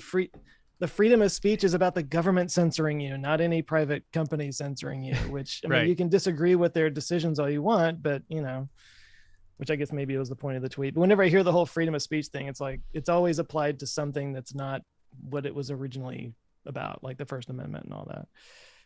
Exactly. Yeah. But it also is scary though when a company has that much power too. Like, it's there's some that make the argument that social media should be considered a utility. Ooh. Yeah, absolutely. These days, at this point, 100%. You know, that's an interesting discussion. It's not a government thing, but kind of is. Like, all of our politics. Think about how much, like, these days, social media platforms is the way political matters are given to the people these days. You know, It's used as a device. You've got your Russian bots planting stuff on Facebook that my dad shares, and then, and then my uncle shares, and then here we are. They're directed specifically to dads and uncles. The funny thing that I think about, and I guess if you zoom out a little bit, like Twitter is still a really small player. Like even when Elon was saying it's the public whatever, I was just checked. There's 330 million users on it, which sounds like a lot, but not really, right? Considering Facebook is at like 2 billion users a month, and YouTube is even more than that. I mean, although YouTube's very different in terms of what it offers, but point being, like, I think people that are on Twitter that are really into Twitter want you to think that Twitter is the most important thing out there. And then once you're off of it, like I've been off of it since November-ish, and I don't think about anything on Twitter at all. It doesn't even, the only time anything ever matters is when it's like, so-and-so said this on Twitter, and it's like a news story, you know? I mean, so I don't know. So like what algorithms really influence the world more than others? I mean, if you're on Twitter following all this stuff, 24/7, then it may seem like, yes, it's super important, but in the macro scale, like it clearly is not. I mean, like I don't even have to look. I'm sure like WeChat has like 5x the number of monthly active users than Twitter does, or something like that, right? And that's like totally censored. So I don't know. I mean, will it matter? It'd be funny if he deleted it. That would be kind of cool. Be like, yeah, this platform sucks. Well, I mean, like we were talking before, like that's basically how he runs his company, through Twitter. That's how he puts out like notices, and people who work there find out things through Twitter. So he's basically like folding that into his ecosystem in a way. So what I would like to see him do, let me talk about the positive that I can see coming from this. He cares a lot about bots. He's complained a lot about bots. You see a crypto bot underneath every tweet of his. Tell me about it. Every tweet of mine is now followed by some fake Elon thing. It's just, it's insane. And the worst offense is when you see 50 that say that the name is Elon Musk and they all tweet the exact same thing. Like, I'm sorry, I'm no data scientist, but I think I could write something in 5 minutes that prevents, if within a 3-second window, you have 50 accounts doing the exact same thing with the same profile picture and the same exact name. Maybe that's suspicious. I don't know. Like, these algorithms already exist. The things that detect random charges on your credit card from whatever out of the billions of transactions that happen on credit cards a day, and it's not even hard for them, right? No. Yeah, you're totally right. It should be completely solvable. Well, that's YouTube with the spam comments problem. That's like, I don't have as big of a Twitter following, so I don't get any kind of spam on there necessarily. But like within 30 minutes of me posting a video, this happened yesterday, there's some bot that has my face on it. It's pretending to be me with some WhatsApp number and saying like, I have a gift for you here or something. And it just like, I mean, within seconds, like hundreds of them just yeah. And there's no tool on YouTube to just bulk delete them. I have to go through one by one. You can do hide user, which removes from this channel, but that's just one of them. It only gets rid of them going forward. It doesn't like reverse. Retroactively do it. It doesn't. Are you sure? I thought it did. It doesn't for me. Oh, all I know, yeah. I'll hit that, and then they're all still there. So one thing I had to switch to was hold all comments for review, which limits the comments, but all of them. Well, yeah, but kind of who cares is the way I look at it. Like the comment box in YouTube has turned into such a cesspool, for me especially, of trolls and nonsense that it's just kind of useless at this point. You know what I mean? I even saw someone say, oh, what about free speech? I have to follow your community guidelines before I comment. And I'm like, if you want free speech, go post on your own platform. Like, there's if you want to comment, you from making your own video, or share it on Twitter or Reddit or any of the platforms where you can post your comment. But the thing is, no one cares about your comment. So you have to try to do it here to try to gain some status, right? Yeah. So I had to switch that, but there were other reasons involved as well. Well, I think we're just in a different world than we've ever been in, because like the idea of free speech is that you should have whatever it is, but the implications are how it is on social media right now is almost the idea that people think they have the right to barge into your house and tell you to your face that you're ugly. Like, no, I will not invite you into my house. If I know that you hate me, you come knocking on my door and say, just to be like, hey, your last video sucked. You don't know anything. And I found 10 things wrong. And I get that every day. I'm just not going to invite you into my house. Like, you don't have the right to come into my house and just insult me. Like, I can tell you politely no. And that's what is happening on YouTube and stuff, is like, you have people that just feel like they are owed the right to just make fun of you. And it's a thing where like it turns into, I mean, so like, I don't know, do you guys have the community guidelines turned on for that? Have you seen that feature? So yes, I'm not sure what you're saying. So if you go into your channel settings or something, I got a thing like, hey, be a part of a beta group or whatever, where now if you go to one of my videos and you want to comment, when you click to comment, it pops up a little message box that says, hey, here are the guidelines for commenting. And, and I just define those, right? Like if you have Tesla in your channel name, you are not allowed to comment or something. But you go there and it's like, so after you read those, you have to accept this, and then you're allowed to comment. And I think the idea is that you're trying, and for me, it's really simple. Stay on topic. I don't care if you disagree with me, but if you talk about how you hate my shirt or my nose is crooked or whatever, you're like, no one cares. So this is not helpful to the conversation, learning or the conversation, right? So for me, that was the main thing. It's just like, okay, I get tons of comments that are just stupid and useless, but how do we kind of filter through that? Because I think the comment feature in YouTube is one of the unique features of it, where like you can have engaging, fruitful conversations, unlike say Twitter, which is, I mean, well, I guess YouTube is overrun with bots now too, but like it's a problem. It becomes to the point where like it's just a one-way communication device and no longer a two-way one. YouTube needs to set up a feature where if somebody insults you, they send Will Smith to their house to slap them. That's what I'm wanting from YouTube. Yes. Perfect. Yes. But it's but just quick. We'll go back to the Twitter thing. Then Ben, I want to hear two more about like your experiences with Twitter too.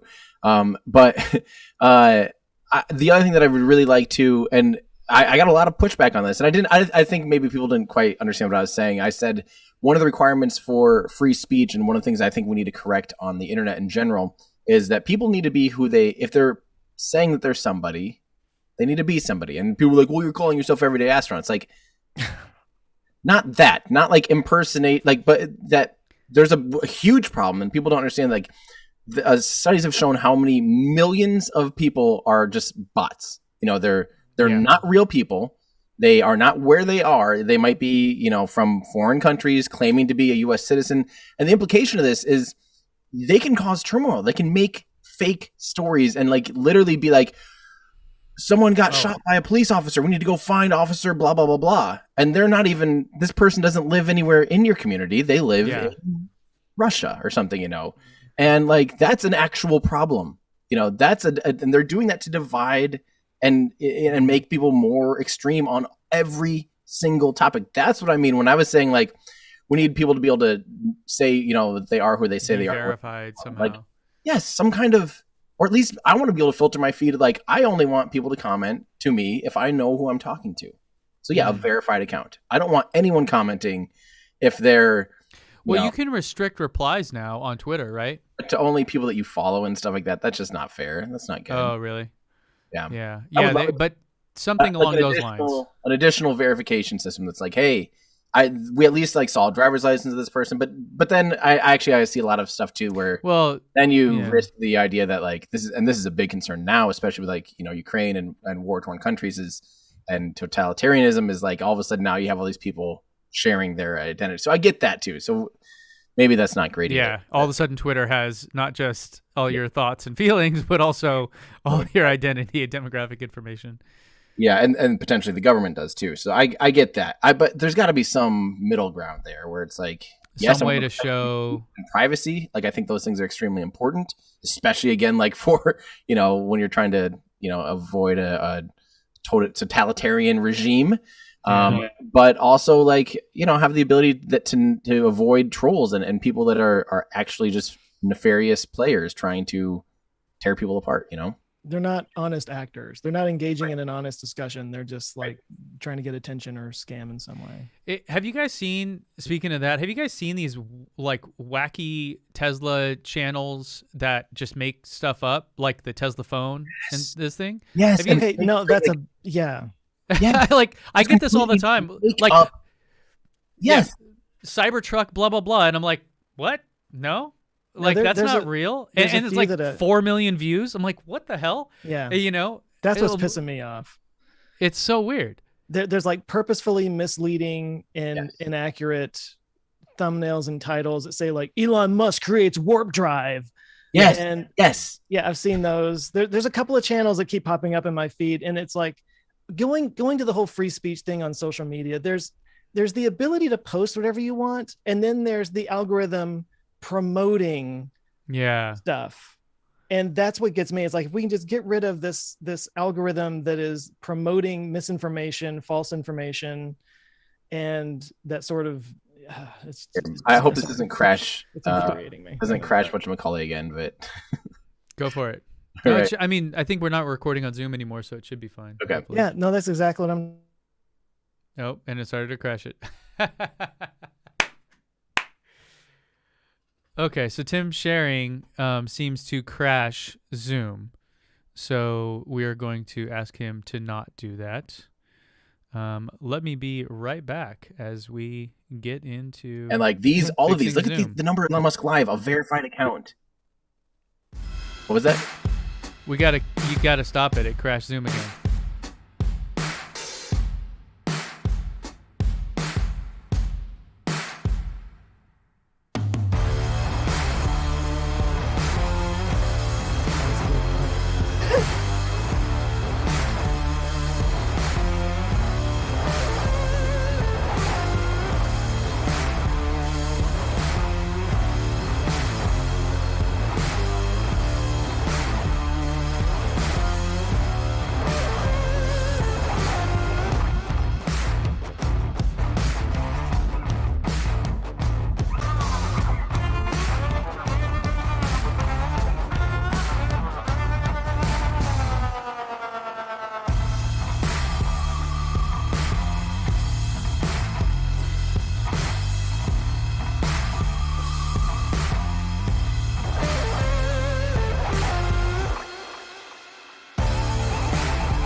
And we're back. So yes, sharing the screen seems to crash Zoom. No sharing screens. But the moral of the story is like, how do we prevent, literally just, when we say fake news, like this is just the epitome of the term. Blatantly wrong. Yeah. Like just full blown. It's insane. But that's the thing, is YouTube is promoting that. Yes. Yeah. That's what's pissing me off. So, and I think the reason those thumbnails work, by the way, is like I see them and I'm like, I want to rage click on it. Yeah. Just to be like, what the hell are they actually saying here? Like, are they actually trying to say this thing that I know is not true? But that gives them the click and that feeds the algorithm. And there are so many people that are so disconnected. We all live in our own bubbles, right? And we think everyone else knows what we know. But I can tell you, I meet people at all these events I go to and all these things, like they still think Teslas take gas. It's stuff like that. Like they literally have no clue. I had that. You know what I mean? Yeah. From people that's really smart. Like, right. So, but does your Tesla, does that one have gas or not? I'm like, some people just can't wrap their heads around it.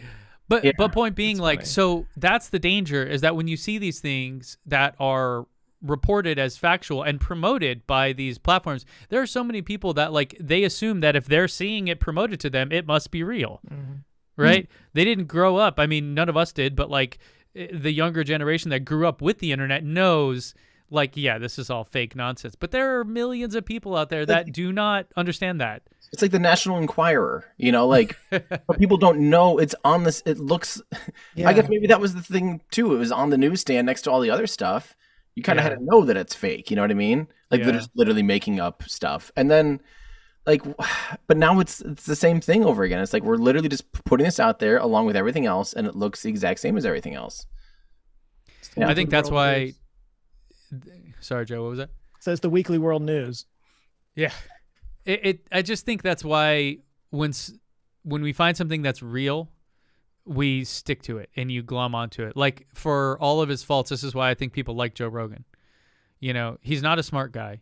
He knows a lot about a very few subjects, but you can tell that, like, there's no bullshit about what he's thinking or feeling, and he certainly doesn't hide or censor any of it. You know, I think that's part of the draw and the attraction. You know, love him or hate him, I'm not making a statement there. I'm just saying that's like, why he got so big. Yeah. Right. It was just like, oh, here's a real I mean, and partly maybe that's why, you know, our podcast did so well, is because it was like just three guys talking shit, you know?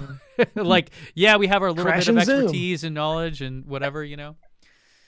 Yeah. Yeah, agreed. But you had some problems too, with like extra problems too, right? The Twitter cult got me. Yeah. What exactly happened? So what do you mean by got you exactly? Well, okay, so I'll just say, like, the reality versus the distortion field around Elon Musk is that's a strong force field, right? And so me, as a person that's been a huge EV fan for a long time, a huge Tesla fan, a huge supporter of all these things, obviously I own 2 Teslas and, you know, tell people to buy them and all this, pointed out in a video some of the challenges that they're facing. I was trying to shine a light on some of the issues, actually inspired by Rich Rebuilds, a friend of mine, and Zach and Jesse, and Now You Know, who I like a lot, but disagree with entirely on many issues. And we're happy to talk about them. We still are very good friends, even though we disagree on things. They posted a video. This is what really put me over the edge. They posted a video about Tesla service, and they showed, like, irrefutable, concrete examples of where, like, Tesla service has really dropped the ball and is continuing to drop the ball, and that could be a problem for Tesla down the road. And so I had already had those same experiences, and like them and other people in the Tesla community, get tons of emails and messages from people saying, help me, can you call the service center? Can you tweet at Elon? Like, my car, I need, like, this is so much money. I'm paying for a car that's in the shop and I can't, I mean, and even we've all had our own issues. Yeah. I mean, so, you know, my video, I did a video kind of trying to voice that as well, hoping that someone at Tesla or someone anywhere that could have any influence on them could help shine a light on these issues. Like, you have to, like, there are 3 main points I was trying to make. Like, the quality has to be better. Like, there are way too many issues that are coming out that are just completely inexcusable. Not just like little things, fit and finish, whatever, but like a missing brake pad. Stupid. Like, things that just absolutely should never, ever happen regardless. Then, so quality has to be better. Service needs to be better, so when people do have issues, they can get the parts. You know, not like people at the service center are dicks or anything, but just like, they need to be able to do their jobs and service it, and they need to, like, have the customer's side and, like, try to make them, because that, back in the early days of Tesla, that was very much what made, I think, me and everyone else so fanatical about them, was like, they broke the mold of how you get treated as a car owner. You know, they, like, and so everything was different. You had that early experience yourself. The first car we got, it was us alone with an expert at it, with a big bow on it. I mean, I signed 3 little DMV forms, handed him a check, and bam. I mean, it was just amazing. It was like, I'm never buying a car from anyone else that doesn't do it this way again. Well, and they were also I guess the first to not go through a franchise dealership. They sold directly. Yeah. Yeah. So, like, man, it was fantastic back in the day. And it's certainly nowhere near that now. So I was pointing out the quality issues, then the service issues, and then the third thing was the likability. Now, and this is I think this is the one that really set the hardcore Elon stans over the edge, right? Because the other 2 are kind of undeniable, right? Like, just look at the comment section of any video about Tesla, and you'll see countless examples of issues with service and quality and whatever. So there's really no denying that those are real things.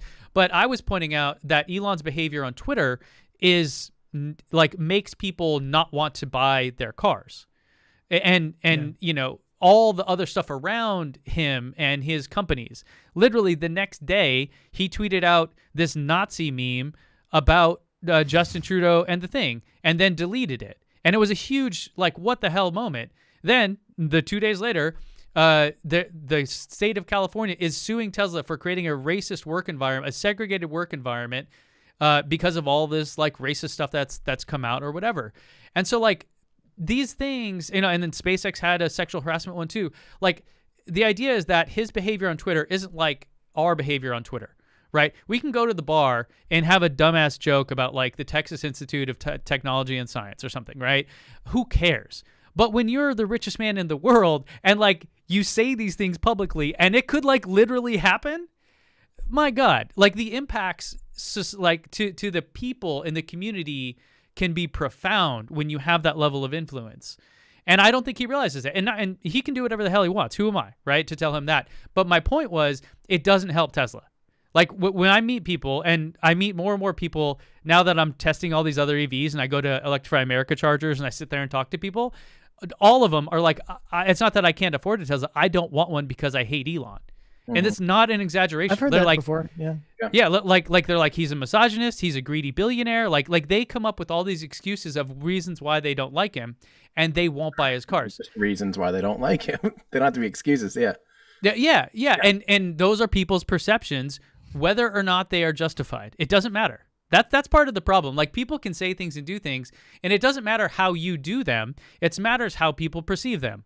Just like in my video that I had to disable the comments on because I got all these personal attacks from all these trolls about whatever. It was like, I said something with this intention and this thought, and people perceived it this way. Yeah, they assign their own meaning to it. Correct. Now, I'm nobody, right? No one cares about me.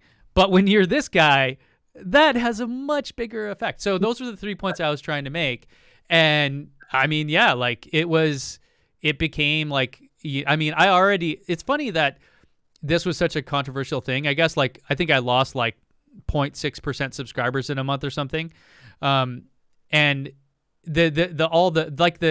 extra personal attacks were the ones that I was really surprised by. The like, I hope your wife leaves you. I hope your kids die in a car crash. Like, all that kind of shit. It's just like, guys, if you want to argue with me, argue with me. Like, make points that are valid.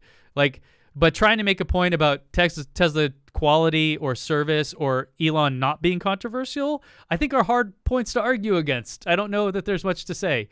So anyways, that's what happened. I felt the same way. And let me preface this by saying this is not about the politics of former sitting presidents, but in particular, Donald Trump. The thing that was scary about his interactions online is like, we talked about this on the show once, or maybe not, but it was a similar thing where like he could say something that would be perfectly fine for an average person to say, perfectly fine, but they would oftentimes be like double. You could take it one of two ways, and he wouldn't clarify.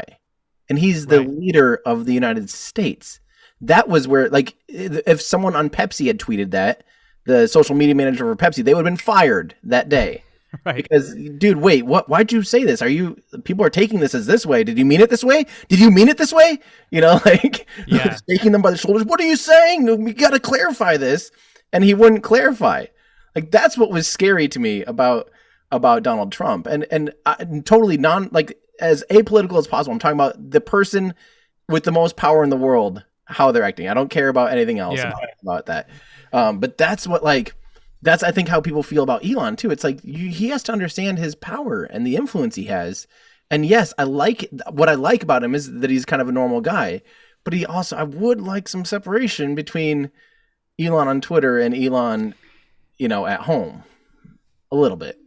Yeah. And if you're a Tesla fan and EV fan, like I am, when you see things that hurt the EV movement and hurt the company, that's where I take issue with it. Right. That's the problem to me.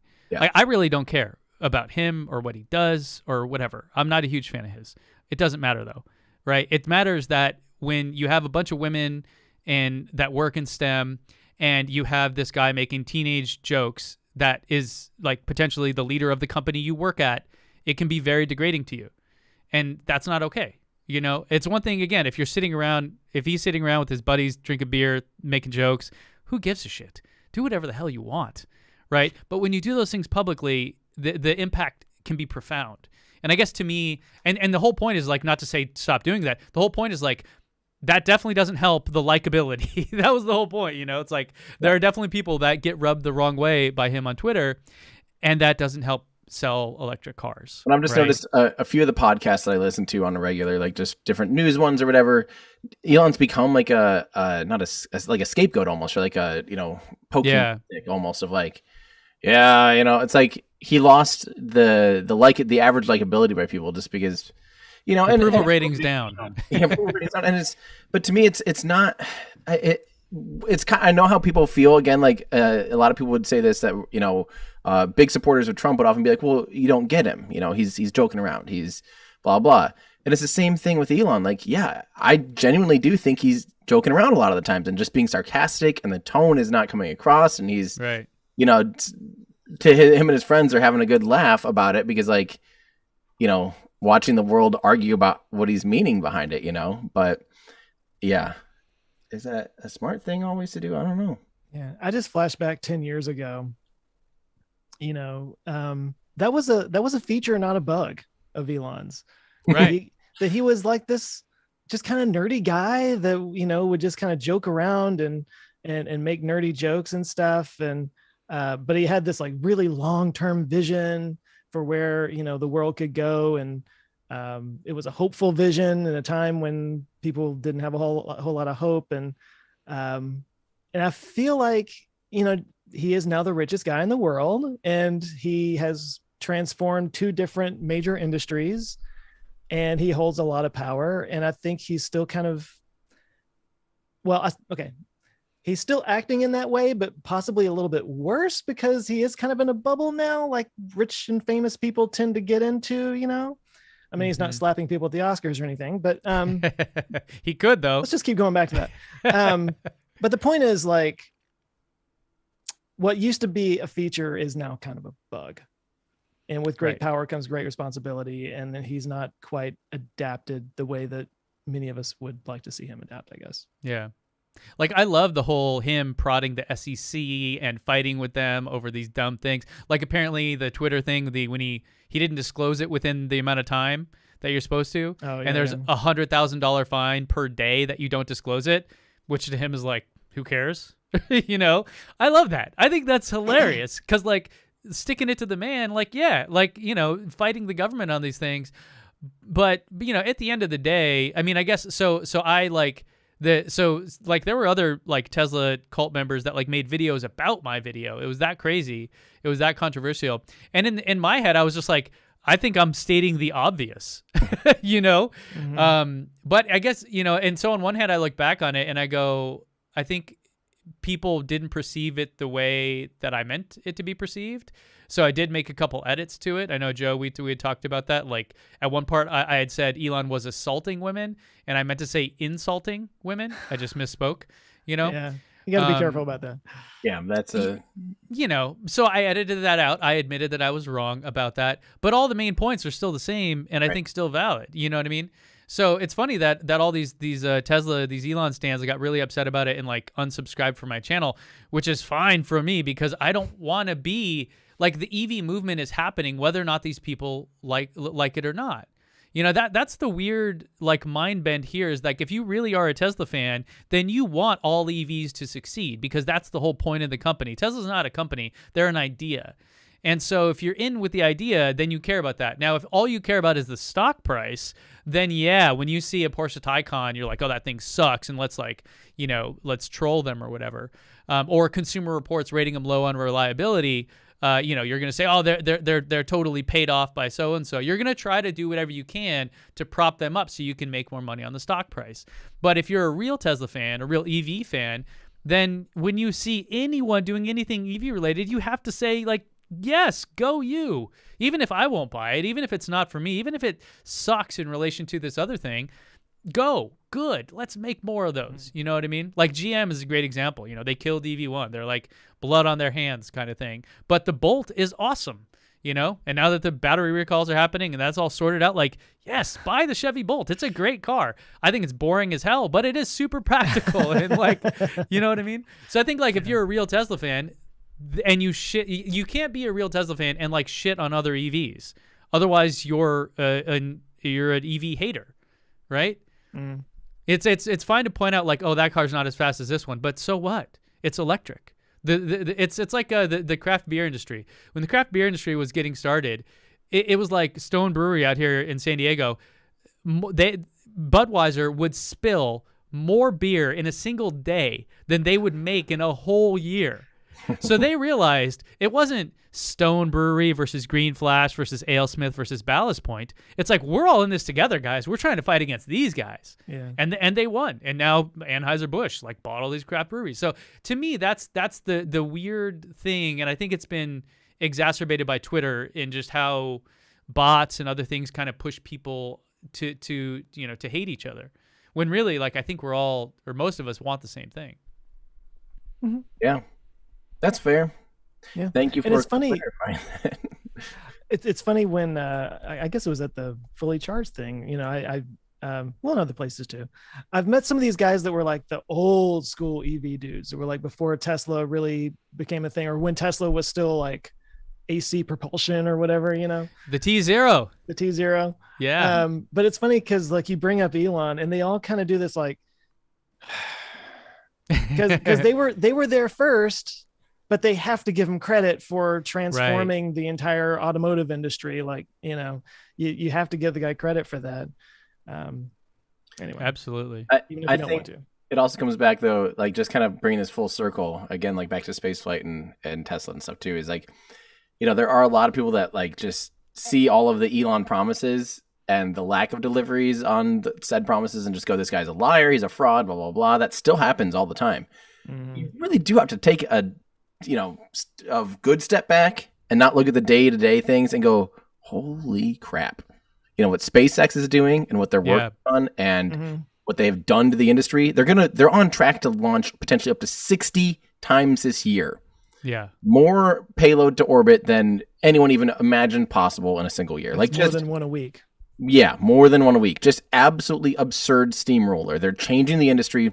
They are now launching like their competitor to Starlink because Soyuz is no longer a commercial option. Like they are basically the only commercial option. Now, granted, we had news this morning about Amazon's Kuiper satellites being they purchased the most expensive like payloads or like contract ever for spaceflight by buying I think 37 Vulcan rides with ULA, which is great actually. Now they just need to get the Vulcan. Yeah, and up to a cadence where they can actually be flying that thing, every other week or something. Yeah. But the point being, the things that he has done are irrefutable. Right. Now there's the anti-Elon cult as well. People that just, there's a buddy of mine that's in this group, and I mean, he will straight up look you in the face and say everything he does is a grift. And I'm like, then who made my car? Yeah. I think that might be part of the disconnect. I mean, and Tim, you're so right. And as much as I don't like him, I do absolutely admire what he's been able to do in his companies. I mean, the space flight is even 10x what's happened in the auto world, because it didn't even exist. Like landing a rocket had never, as far as I know, ever been done. Or like the things, it's like he opened up hearts and minds to possibilities. Like so I get it. I get that, and in the auto world, the deeper I go into this auto thing, and like I know a lot of people that are like longtime auto people now, they all are just still completely flabbergasted that about the Model S, the original Model S. They were like, it's car of the century. It changed everything. Volkswagen is like now going all electric. Volkswagen, like this ginormous automaker, Toyota and Honda, you're questioning whether or not they're going to make it. You're like, what? How could that even be a question from this like little startup in California? So like, absolutely, man. And I think that's why, I don't know, me and other folks that have been around longer, like the people you're talking about, Joe, we kind of look at it as like, dude, don't screw it up now. Yeah. No, I get it. Yeah. I think we said this. I think I said this exact same thing last time we talked, but I think people have lost the art of intention, or the art of understanding people's intentions. That's kind of where cancel culture comes from, is someone will tweet something or say something, and they won't think about the context of, was the person trying to be insulting to every person of XYZ? Were they, was that their intention, or were they just saying it because that's the only thing they've ever known? They didn't know the history of blah, blah, whatever, whatever it is. Yeah. sometimes forget. And I think that sometimes people don't necessarily understand Elon's context and intentions too. Is that like, I think here's what I think happens a lot when he tweets something. It's literally something that he just talked about in a closed room with some engineers. It'll be some crazy idea that someone's like, dude, we just realized if we take this, we put this over here, we could rearrange this, and here's what our projection is. Like, we think we can actually have this thing working in like 3 months, or he does that projection. He's like, oh, so we're here. So if this keeps going, within 3 months, we'll be totally done. Like, that's just, he's not lying. He's not intentional. That's just what he's seeing. That's the data he's seeing. That's what he honestly thinks. And so he starts pushing for that. He really thinks, like, he tells the whole company, we're doing this. We're going all in on this. We're going to figure this out. And yeah, it might not happen at all in the time frame at all. It might not happen, period. But by steering the ship in that direction and really believing that is a possibility, and if it's a physical possibility, it's not impossible. So he pushes that hard. He pushes really hard. So yes, I see where people go like, well, he promised taxis in 2017, robo-taxis in 2017 or whatever it was. Yeah, way off. In 2018 and 2019 and 2020 and 2020. Yeah, way off. But you can see, like, you can probably understand where he gets the idea that actually is what's something that could be happening, in the future. Yeah, I think that's part of the thing too, is the delivering on it, right? I mean, the Model 3, when that got announced, it was, it still made sense, right? Like, they had been making cars, and this was just a different car. There wasn't like some weird, huge technology leap that it would take to get there. And then they go through production hell, and they do it, and it's great. Despite the issues and all the things, they've worked it out, and the Model 3 is a fantastic vehicle. And they just now are now they're playing with the big boys in terms of the auto world, right? Making a million, I don't know if they'll make this year, 1.5 million, depending on whatever. That's real numbers, right? You're approaching, let's say, 40% of what Ford makes in a year, which is massive. I mean, Ford's been around for 100 years. So they're big boys now. They're not playing. This isn't a little niche automaker anymore. Like, you're a for real big time operation. And then the Model Y comes out, and it is, what a success and what a great story. It was like less than 12 months, or just right about 12 months from the time they unveiled it till the time they were starting to deliver it. And I remember in my head at that time being like, yes, they finally figured it out. No more, we announce it 3 years later, it's still not here. But since the Model Y, what have we got? Even before the Model Y, you got the Roadster, which still nowhere even in sight. Right. I cannot imagine the people that put down $250,000 for that, and still it's not even a twinkle in anyone's eye. No mention, just like, my God, the frustration that those people must have. And then the Cybertruck is still like, maybe next year, maybe. It's still very much like, oh my God. And then full self-driving, same thing. And so when they start coming out with like the humanoid robot and all these other things, you're looking at it. And I think me and a lot of other people are just like, you lose credibility, right? Because you're just like, oh, sure. Mm-hmm. Like, you just stop believing whatever they're going to say. Despite the intentions. That was they, I think, unveiled it and mentioned it on their website, something in like February. The Plaid. And they were starting to do deliveries in June, July. That's that's an incremental upgrade. I'll give you that. I'll give you that. But like, all these things that people get super hyped on, and it's like Cybertruck was 2019, right? Yeah. So we're already 3 years in. Yeah. And to slightly play devil's advocate, though, aren't they still having trouble keeping up with the Model Y orders? Like, they're still just trying to keep up with the orders. They're sold out for the year. They're sold out for the year, and it still blows my mind that they're the most valued car company ever, or whatever, and all that stuff. They have never run a single advertisement. I can play devil's advocate on that. Advertisement. Yeah. Yeah, I guess it depends on what you call an advertisement. They've never like bought Google ads, if that's what you mean. But they've clearly spent tons of money on marketing, Yeah, I guess in different ways, but yeah.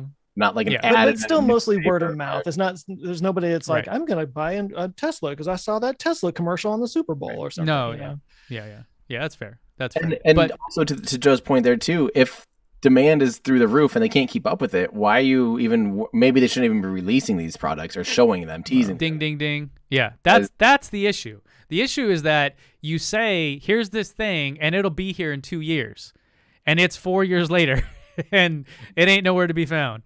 That's the issue. It'd be different if they said, hey, we're going to unveil that, and here's the prototype concept vehicle. This is what every other automaker does, right? Here's the new Polestar O2 oxygen concept, whatever. This isn't a real car, Drone. but it's going to give you some ideas about what we're going to do. Yeah. Then we're going to unveil it, and then 6 months later, it's going to be in your driveway.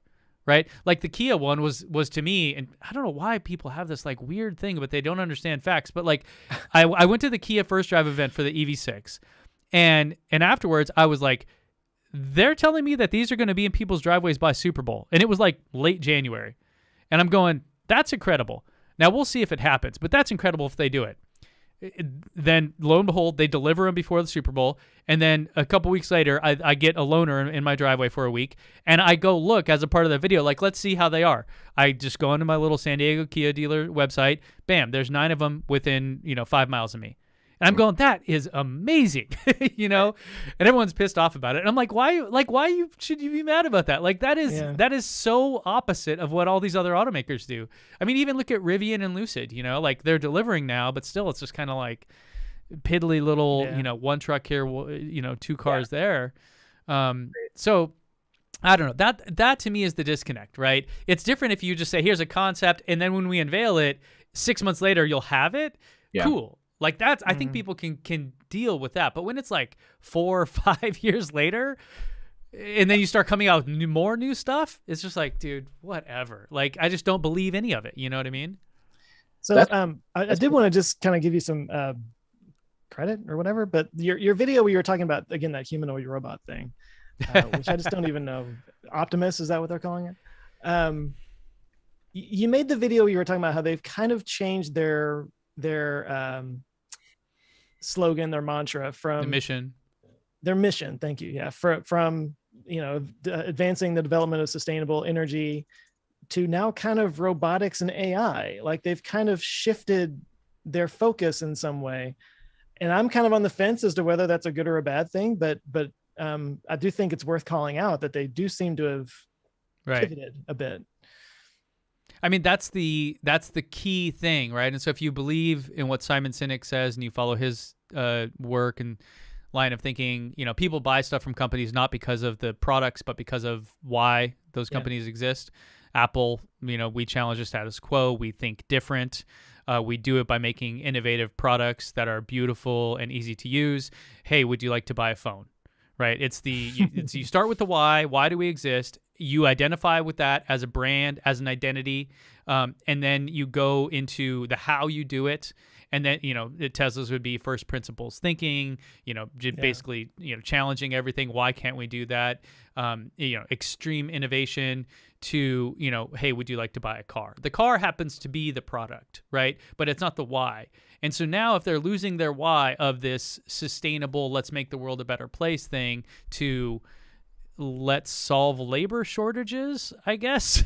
Like, I don't know what it is. Like, so once you lose your why, you lose that core. And I don't know. I don't think they will, but certainly it's different. Right. And so I guess people have to sit back and reevaluate, like, are you still with them on this mission of, I don't know what it is, robotics or whatever, Yeah. And I think there's also been a bit of a transition from people who are buying Teslas because they've just always wanted an electric car, which would be me, and are willing to put up with the frustrations that come along with sort of a new company and all that, to now the sort of the main market, mass market people who are just getting cars because it's a car, and they expect some. They're not going to be as willing to.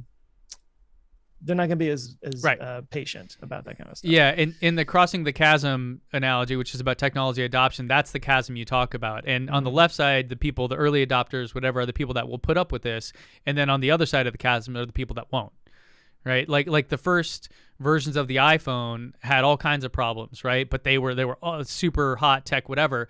By the time they reached mainstream, they had solved most of those issues, like the Gorilla Glass thing, right? Where it's like it doesn't crack all the time and like things like that. Okay. And they had to do that in order to achieve mass market adoption.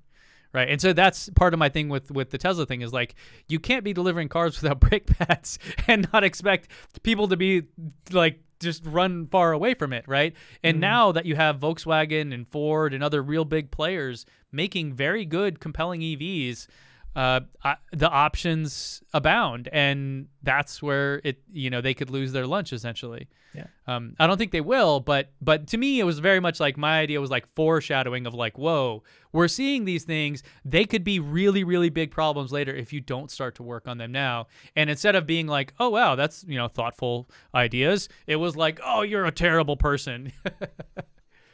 Yeah. Which, it's the internet. Yeah. It's the internet. It's the internet. So actually circling back to Will Smith, no, the thing that really struck me outside of Will Smith striking anyway, it's the way, like, everywhere I looked, be it TikTok, YouTube, Facebook, whatever social media, there were just like so many different interpretations and takes on this one 30-second thing that happened, in time. And it just really gets me how, like, everybody was coming at it with their own preconceived garbage. Like, everybody brought into it whatever they already had. And that's how YouTube comments work. You know, no matter what video I talk about or whatever it is, like the comments are all really just a reflection of what's going on in that individual person. Comments were already written before they enter. Yeah. Like, in their head. Before your video was done, the comment was already written. You know what I mean? Like, yeah. I mean, I think that's absolutely true. People just, and that's, it's just weird. It's like it's like the good and bad thing about the internet in general. This is where I think, and YouTube is doing something like this. There's called timed reactions. Did you guys see that? I did see that, yeah. So it's like a new thing they're testing. And so that I like the idea that we'll have time stamps or percent of video viewed related I talked about that years ago. Remember that? Yeah, we all are like, just give us that. Like, who cares about the dislike button? Just make it so you don't have these idiot comments. Like, I remember the Cybertruck video I did. They're like, you didn't even show yourself in the Cybertruck. I'm like, there's a full 2 minutes of me in it. What are you talking about? Yeah, you just didn't get to that. Yeah. Exactly. Like, so like you should have anyway. So hopefully, I guess there are ways to handle that better. I think YouTube's problem, I think Marquez pointed it out recently, is like it's a problem of scale. Like, it's just so massive that even running they could run a small experiment. And that could be like 500 million people, right. And that's still not many for them. It's like not even, Yeah. So true. I got a comment on yesterday's video. I just kind of saw it this morning, and it said, "Answers with Joe, more like lazy Joe because he can't post new content." And I'm like, you posted that on my new content.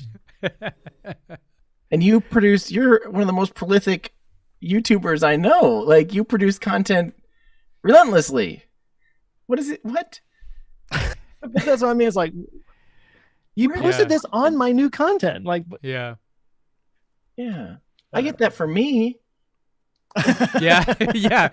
You're like, I deserve that. What is it? Yeah, take that to Tim. Come on. Yeah, I don't make new content. I have to hope it rains down from the sky these days. One of my favorites was like, "What, are you just going to start covering all these other EVs now?" I'm like, I think I posted my first non-Tesla EV review like 4 years ago. Where you been? I don't know. Oh my God. He probably thinks your channel name is still Teslanomics. Yeah. I guess you invited them in, Ben, and they never left. Damn it. Trying to shoo him out. Get out. Should we end on a more positive note? Like, what are you guys all working on? Is that possible? Give me something fun. Give me something that you're looking forward to in the next few months as we warm up into a nice warm spring and summer approaches and Ben's weather stays the same like it always does. Let's just talk about something you're looking forward to and or what you're working on. Okay. Joe. I've got a new website on the way. Ooh. A lot of new merch is being worked on, which I've never really focused on before. Tim, you've always been all about the merch.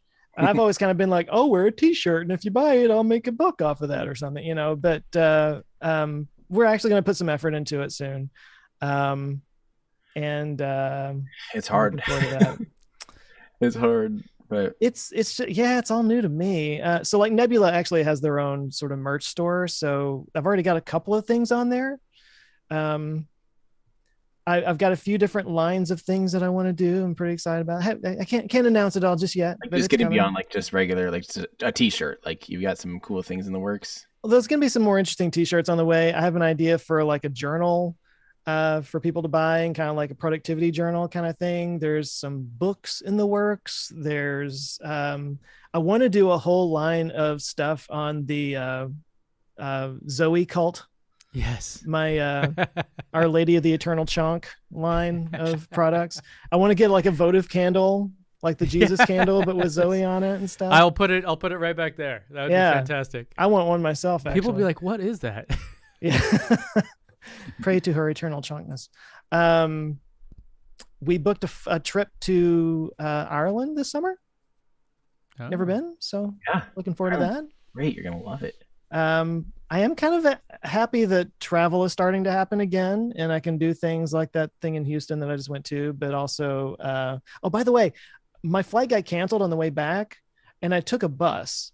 But they're these like luxury buses. Have you ever seen these? Mm-hmm. Wait, here or where? It was from Houston to Dallas.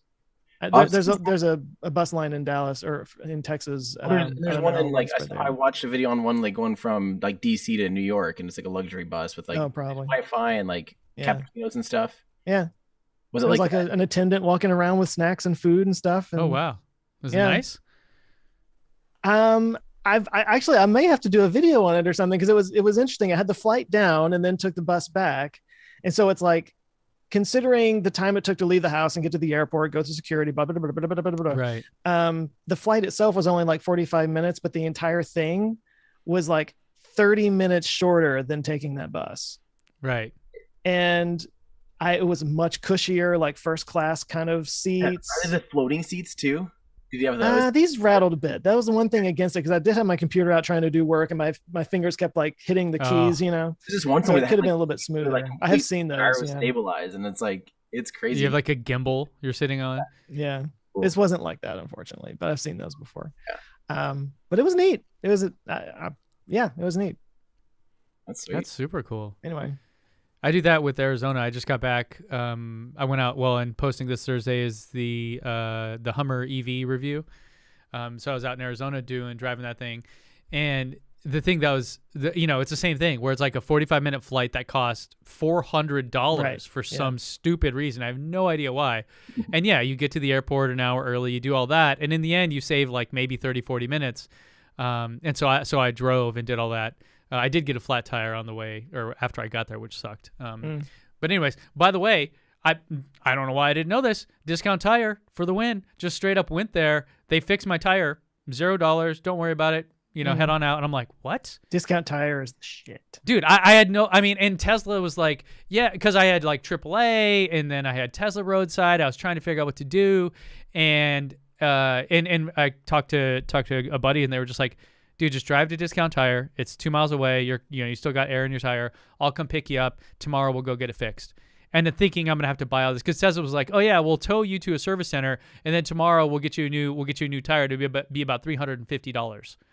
And I was just like, what? I just bought tires a week ago. No, Yeah. Anyways, shout out. Can I tell them. a quick story? Because that happened to me recently.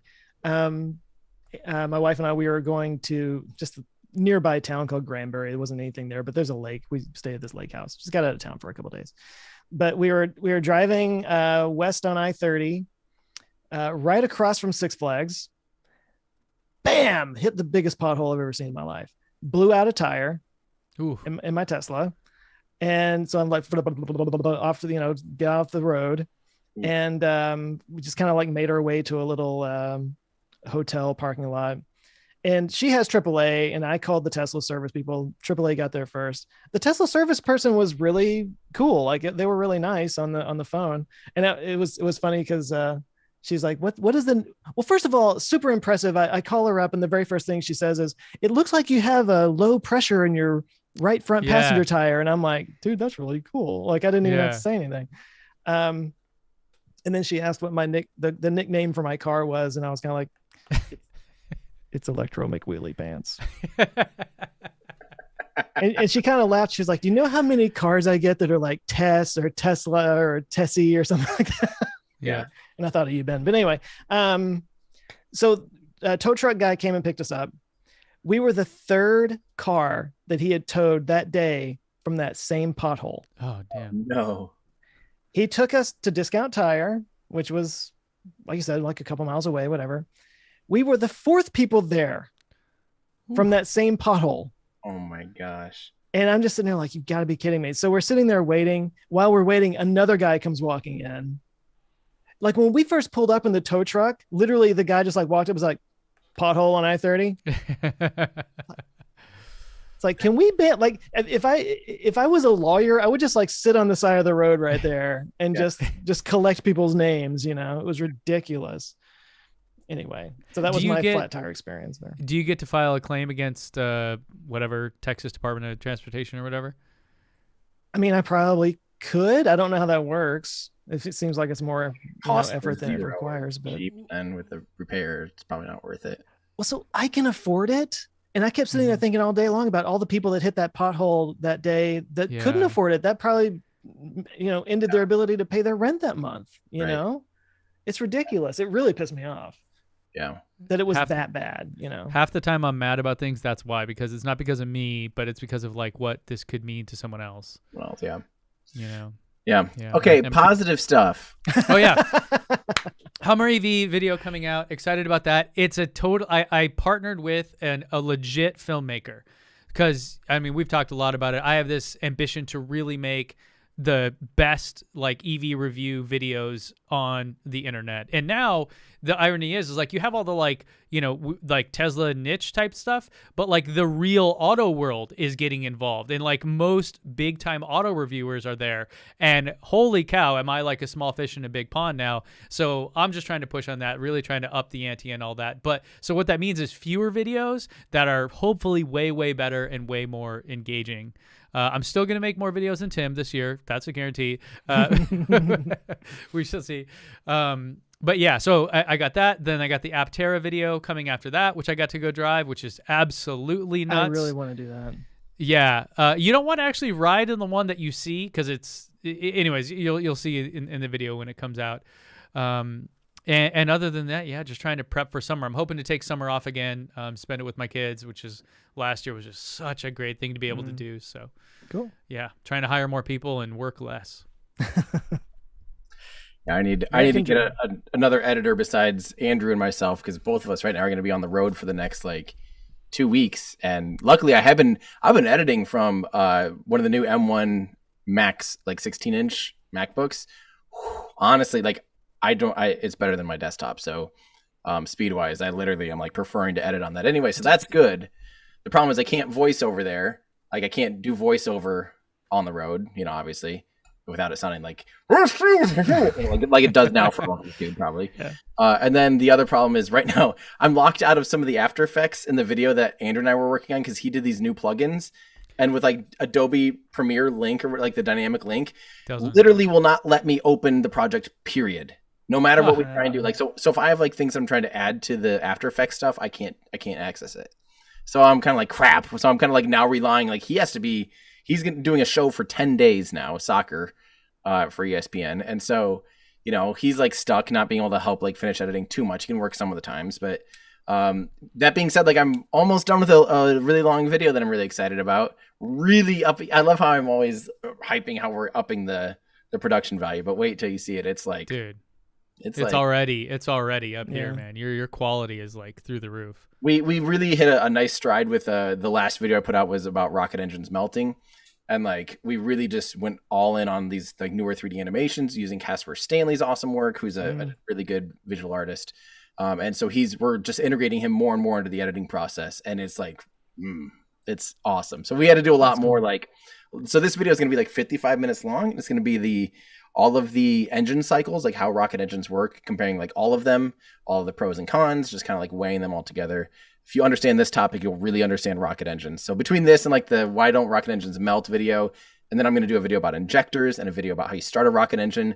between those videos, like you'll know how a rocket engine works. I feel like you just need to turn this into an online course or online academy practically. I mean, yeah, you posted free there, but maybe you have the even deeper dive for people that want to get into this stuff. I mean, I know you're not like an educator in that space. You're not like, you don't have like a bachelor's degree in it or something, but it's still completely valid, right? Like it's still good knowledge. Really good. One of my friends, Charlie Garcia, shout out to him. He like I always throw stuff at him because he's like a brilliant propulsion engineer. We're talking like stupid brilliant, really, really, really sought after in the industry.